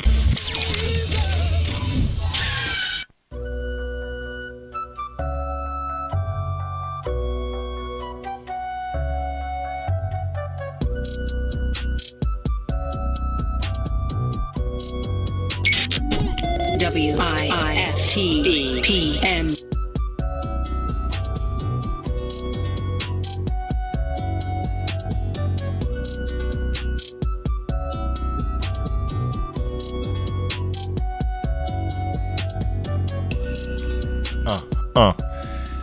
It is Chicago Famous. Mike Love and Dizz. Mike Liz and Dizz back. Hey, with stories. real quick before we roll into Mike's story, For sure. Don't forget, tomorrow you all have an opportunity to get your crate shared on Chicago Famous. So what that means is we need you to take your iPhone or your Android or whatever it is and find some old shit in your house from way back in the day. It could be an old yearbook, high school photo. It can be CD you bought, whatever it is, ticket stub. Take a picture of it and send it to Mike Love and Dizz at gmail.com and check out the show tomorrow because we might feature your crate on the show tomorrow. So it's Mike Love and Dizz, that's ANDDIZZ at gmail.com, and we're going to go through the Gmail probably sometime around 9, 10 o'clock tonight. So you all got time. But dig up whatever you can in your house. Take a picture or take a video if you want. You can even add your own commentary to it if you want. Be a star. And we're going to play it on Chicago Famous tomorrow and be a part of the show. So make sure you get down with that and share your crate with us at MikeLoveandDizz at gmail.com. Yep, and that's Dizz with two Z's. Correct. D-I-Z-Z. I mean, but it's right there on the screen, so you can see it. All right, so I'm a big proponent of energy in the DJ booth.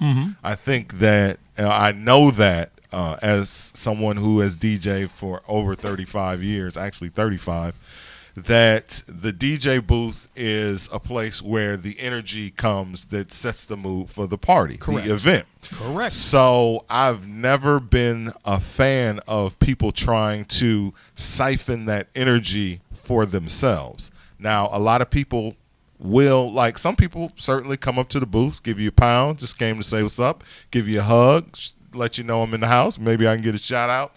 It is what it is. But then there are people, like this happens a lot at Chosen Few, and this is not a strike on Chosen Few. It is what it is. I am not the type of person that could be DJing on stage, and you can tell us what it was like when you spun there.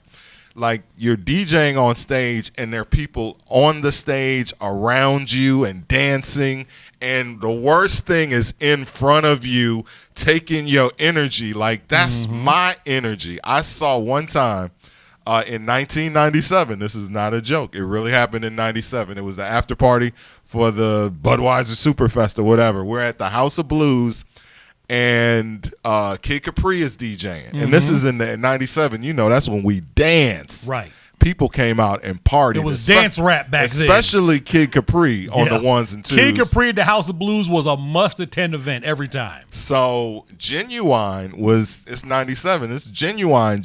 It's Pony Genuine, his first album, everything. He's super hot. He comes up on stage, and he's on stage while Kid Capri is spinning.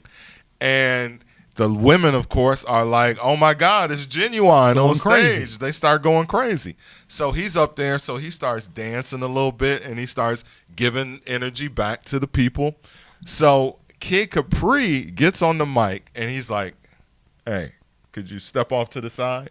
Like, Kid Capri knew exactly what I'm saying. It's like, you are not about to – that's my energy. That energy that the crowd is giving, it's nice. Yes, you're Genuine. Yes, you're an R&B singer. Yes, you're a star. But that thing that I'm doing with the crowd that they're giving to me, that's all mine. And that's how I feel when I DJ. So when people want to come camp out in the booth and all of that, I'm not with that. I'm not with having whole – long, drawn-out conversations with people. Come, give your love, give your hugs, your pounds, shout out, and go about your way. But, you know, long, drawn-out conversations. I couldn't do the Chosen Few people dancing in front of me, dancing on the side of me, bumping up while I'm DJing. I'm not there for that. I'm all for you being my music, doing something for you, but give me my room to do my thing. Now, I know that you DJ'd at the Chosen Few. And that wasn't in 97.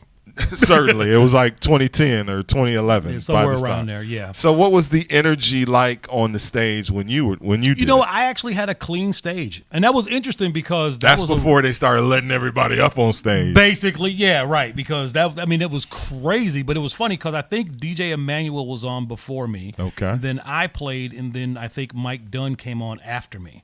Or maybe me and Mike Dunn, we flip-flopped. But I mean, you know, there's three brothers that definitely always bring the heat. Right, and back to back to back. Basically, it was a clean stage. We didn't really have any problems. I remember Jesse Saunders being up there, but again, he's part of the crew, so of course he's going to be up there. But I don't think we had too much dancing and things going on. That usually didn't start jumping off until later in the picnic. So somewhere around 3, 4 o'clock is when the stage got full of people. Okay. And everybody was basically around the DJ booth. But I can remember being with Lil Lewis in Japan, and we were sitting down talking, and he was talking about how serious he takes his sets. And I can relate to that because when I'm ready to DJ, I get into a whole DJ mode. Like, okay, nobody talk to me because right now I'm about to just burn this party down, and I got to set up, and I got to get my energy going, and I'm just feeling what I'm doing. And the last thing I want is people coming up to me. So I try to get there kind of early so I can hang out, say hi to people. If you want to come up to me, we can talk then. But when it's DJ time, it's DJ time. So when I started throwing my parties, whether it was the parties I did at Beggars or whether it was the parties I did at A Fusion or the boat party, I actually hired a security guard to stand next to the DJ booth.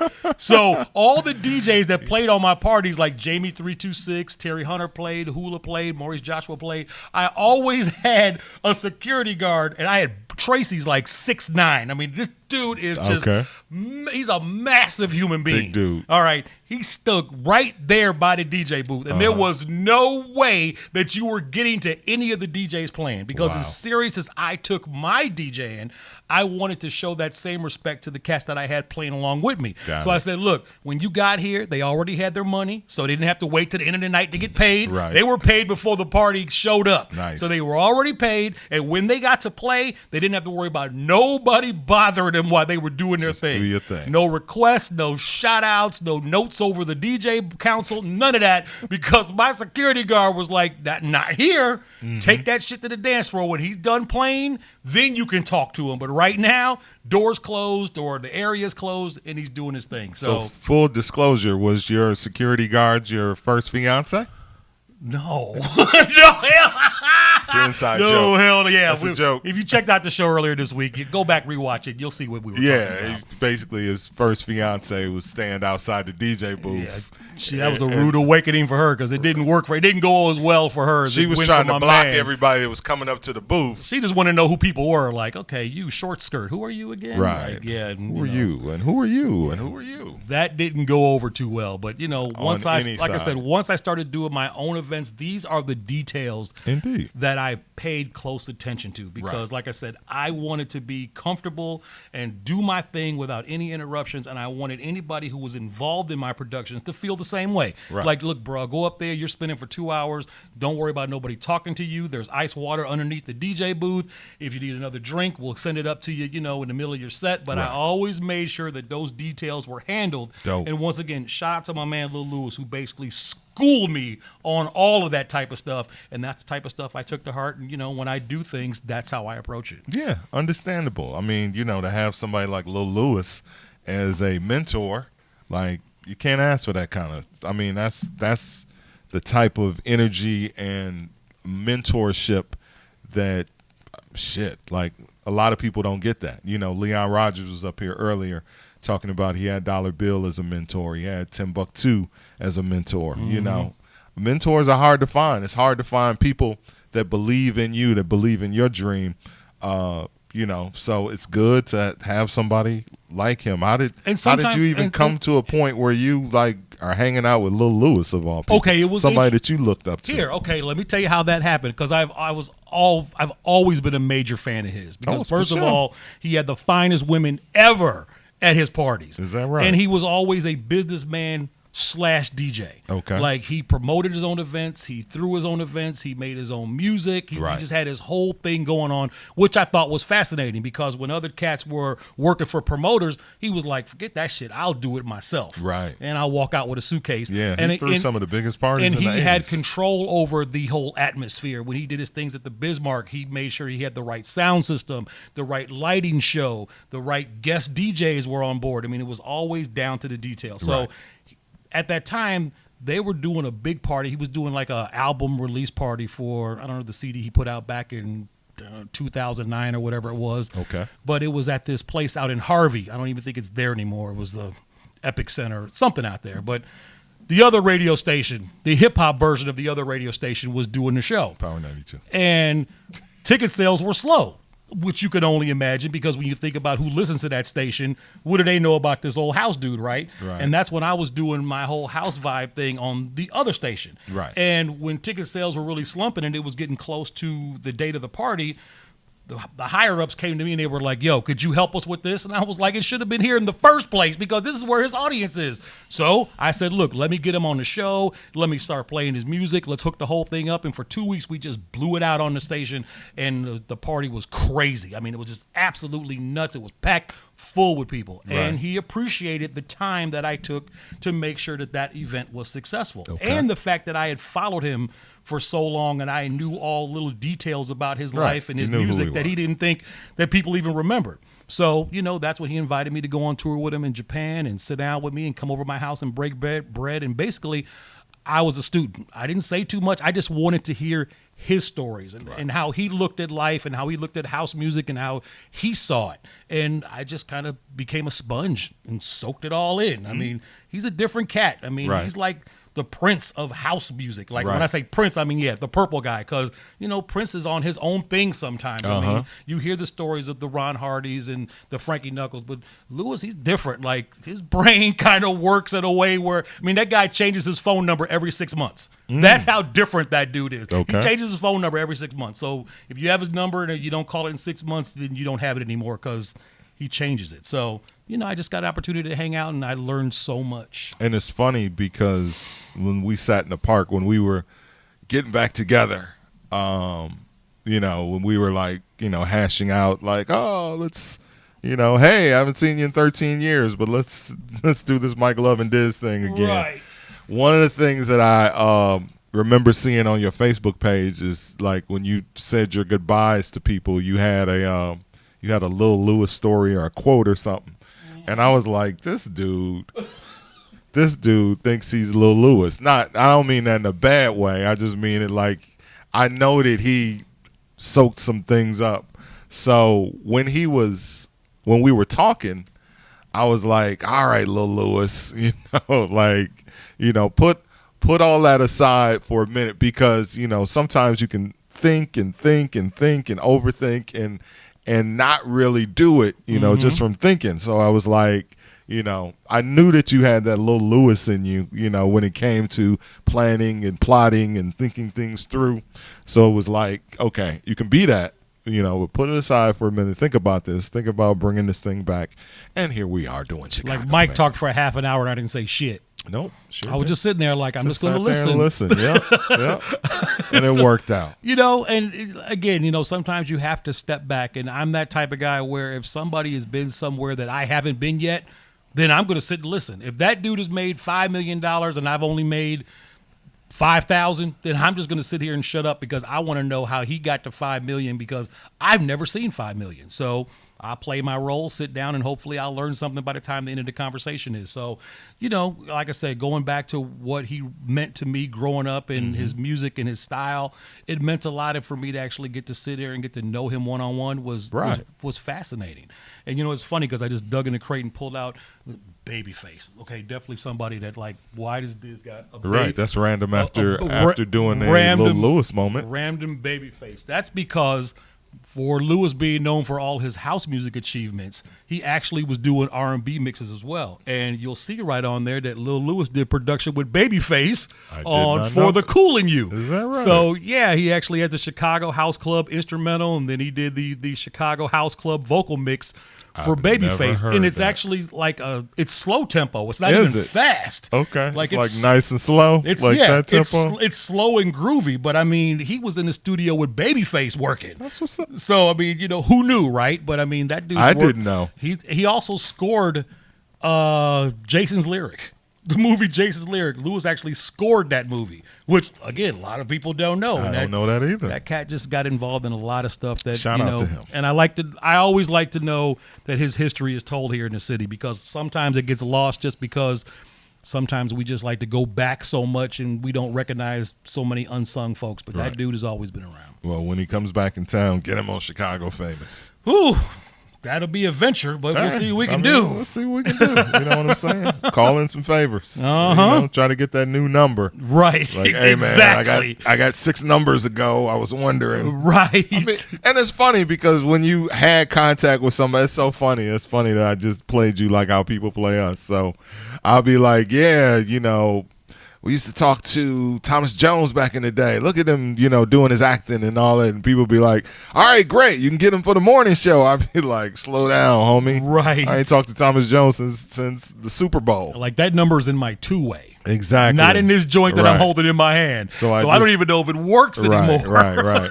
I'm contacting them the same way as you, sending out smoke signals and hitting them on IG. Exactly. Hitting them in the box. Mm-hmm. All right, so let's flash back to some GCI stuff. Do we have any more video?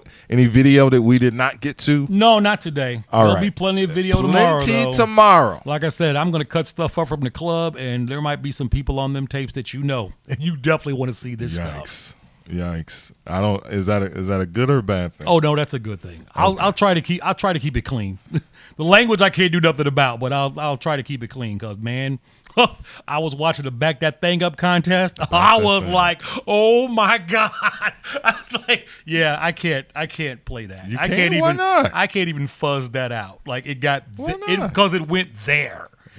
Where's there? You know, it went there. Somebody pulled Missionary and Go. It went there. Like, whoa. And y'all this was doing that at the 50? At the Like, 50, yeah. yeah. Oh, yeah. It was crazy. I mean, yeah. Because in the heat of the moment, stuff just happened. You know, Right. things Titties came pop off. out. Yeah, it just happened. Titties pop out, asses. Exactly. all She has kind no of drawers on today. Like, it just happened. Camera was rolling. And that's commendable that you don't want to put someone out there because I don't give a fuck. I'm like, I got the video. But no, like one of my guys, shout out to Doc B, he was on the feed earlier. I'm not sure if he's still on. But he had a video show in the 90s. And this is, just being mindful of, what you put out there. Not even back then because we all just lived our lives. So he had a video show on cable access.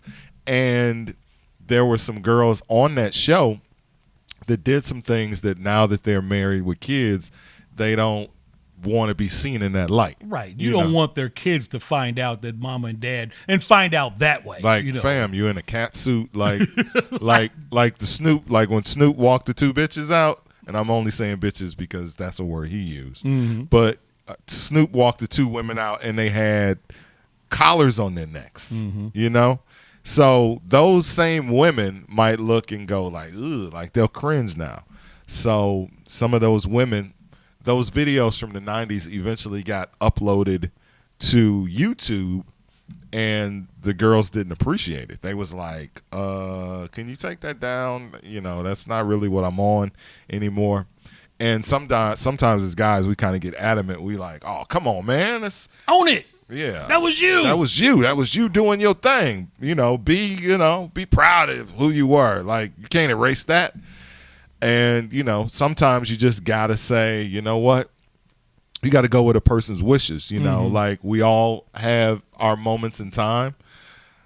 Some of us was hoes back in the day, and we don't want to be reminded of our whole days. And I'm not even talking about women. I'm talking about guys. Mm-hmm. Like some of us did some whole things, and sometimes guys are proud of that lane. But, a lot of women, I always say that women live and grow in 5-year increments. So a woman at 20 is a different woman at 25, and a woman at 25 is a different woman at 30, and a woman at 30 is a completely different person at 35. Men from 30, 40, 20 to 40, same motherfucker. Mm-hmm. When I ran into Dizz, I was like, he's out fishing and and still loves the White Sox.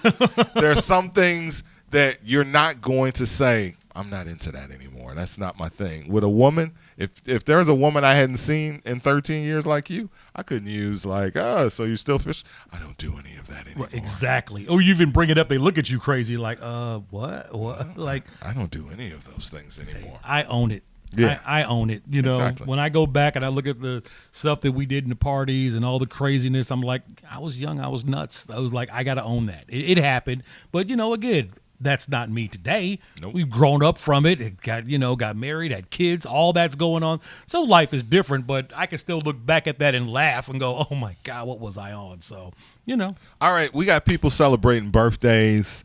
I want to do a special throwback birthday line. We played this before, probably on our first show, but it went over so well, and every day is somebody's birthday. Shout out to Danetta, who celebrated her birthday yesterday. That was fun. Shout out to DJ Infinite, who celebrated his birthday on the same day as my wedding anniversary, so I didn't get a chance to really show him some love. So everybody that loves the birthday line and loves, just listen closely, whether you heard this when we played the first time or not. It's an opportunity to really just go back in time and really see us and hear us on the segment that lives on, and you hear why it lives on. I love the energy on this, and this is I'm out of breath from just listening to it. Oh, it's that one. It's that one.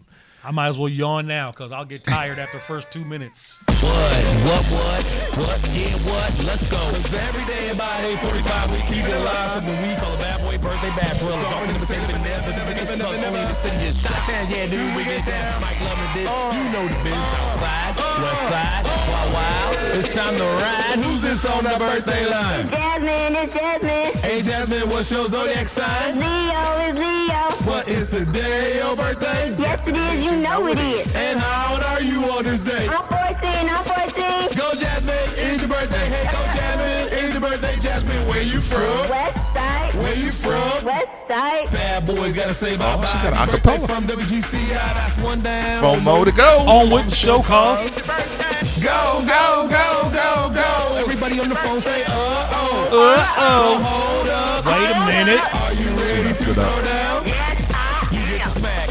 Who's on the birthday line? You threw me off. Right. Like, are you What's ready? your zodiac sign? Leo, it's Leo. What is today your birthday? Yes, it is. You know it is. And how old are you on this day? I'm 24. I'm 24. Go, Keisha. It's your birthday. Go, Keisha. It's your birthday, Keisha. Where you from? North Side. Where you from? Bad boy, gotta say bye-bye. Happy birthday from Still representing their high schooler, 24. Exactly. I was like, I'm able to hold up. Wait a minute. Cardi. So Chicago. So Chicago. She said Farragut. Hold up. Wait a minute. Are you There ready you to go. go down? Yes, we are. Come on, who's this on that birthday line? It's Mandy and Mimi. Hey, y'all, Mimi. what's y'all zodiac sign? Leo, it's Leo. What is Shout out to today Leos. your birthday? Yes, it is. I thought it was. And how old are you on this day? I'm 14.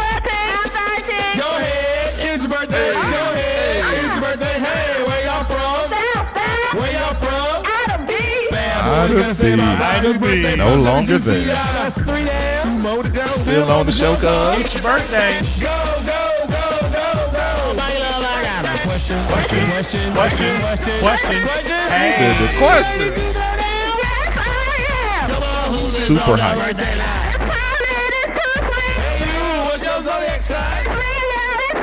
What is today your birthday? And how old are you on this day?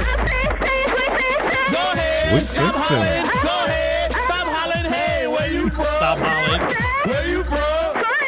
Bad boys gotta say bye-bye. Happy birthday from WGCI. Oh my goodness.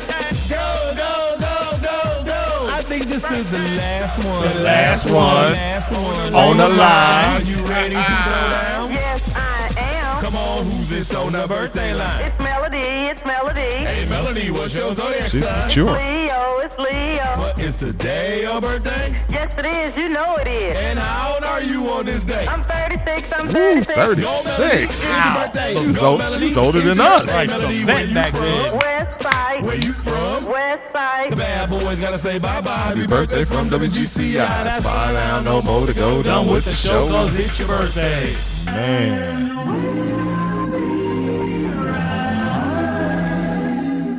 Back. Man. Good old days.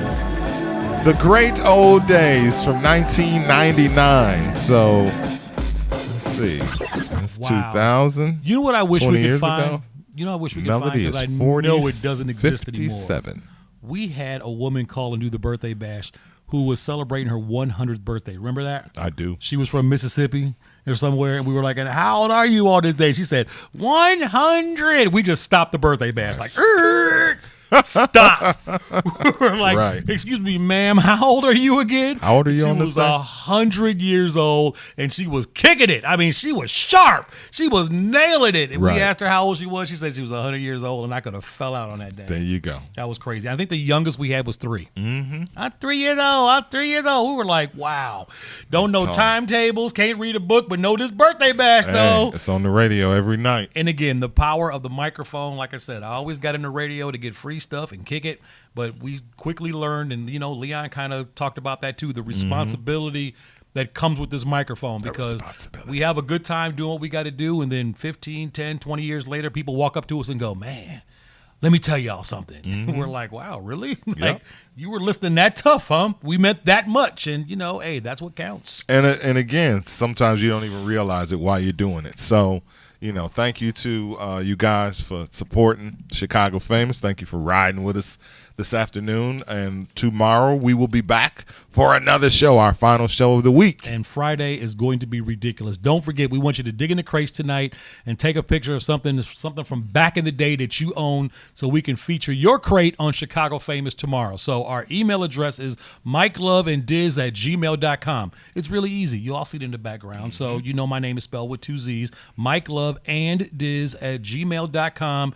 You either take a video or take a picture of it, send it to us. We'll feature you on the show. I'll probably be pulling those off the Gmail probably around 10, 11 o'clock tonight. I'll be going through them. So hit us. You got plenty of time. If you're just out somewhere, you'll get to it later. Just make sure it's mikeloveanddizz@gmail.com, and we will share your crate tomorrow. And yes, you will hear me rapping at like the age of 14. I cannot either wait. 14 or 15 years old. Super You will get to hear my excited. rap, and I'm bringing breaking pictures tomorrow and all that good stuff. So we might even play the movie Friday in the background tomorrow. We're just going to have some fun tomorrow. Got nothing else to do. Right, exactly. It's Friday, so let's do it. All right, shout out to Sonia Escobar, shout out to Maze Jackson, shout out to Young Maze. Lil Maze. Right, for Lil Maze. doing all your thing. We appreciate your help and assistance as well. All right, we will talk to y'all tomorrow, 3 to 6, the return of Chicago Famous on the What's in It for the Black People Media Network. We'll holler at y'all. Peace.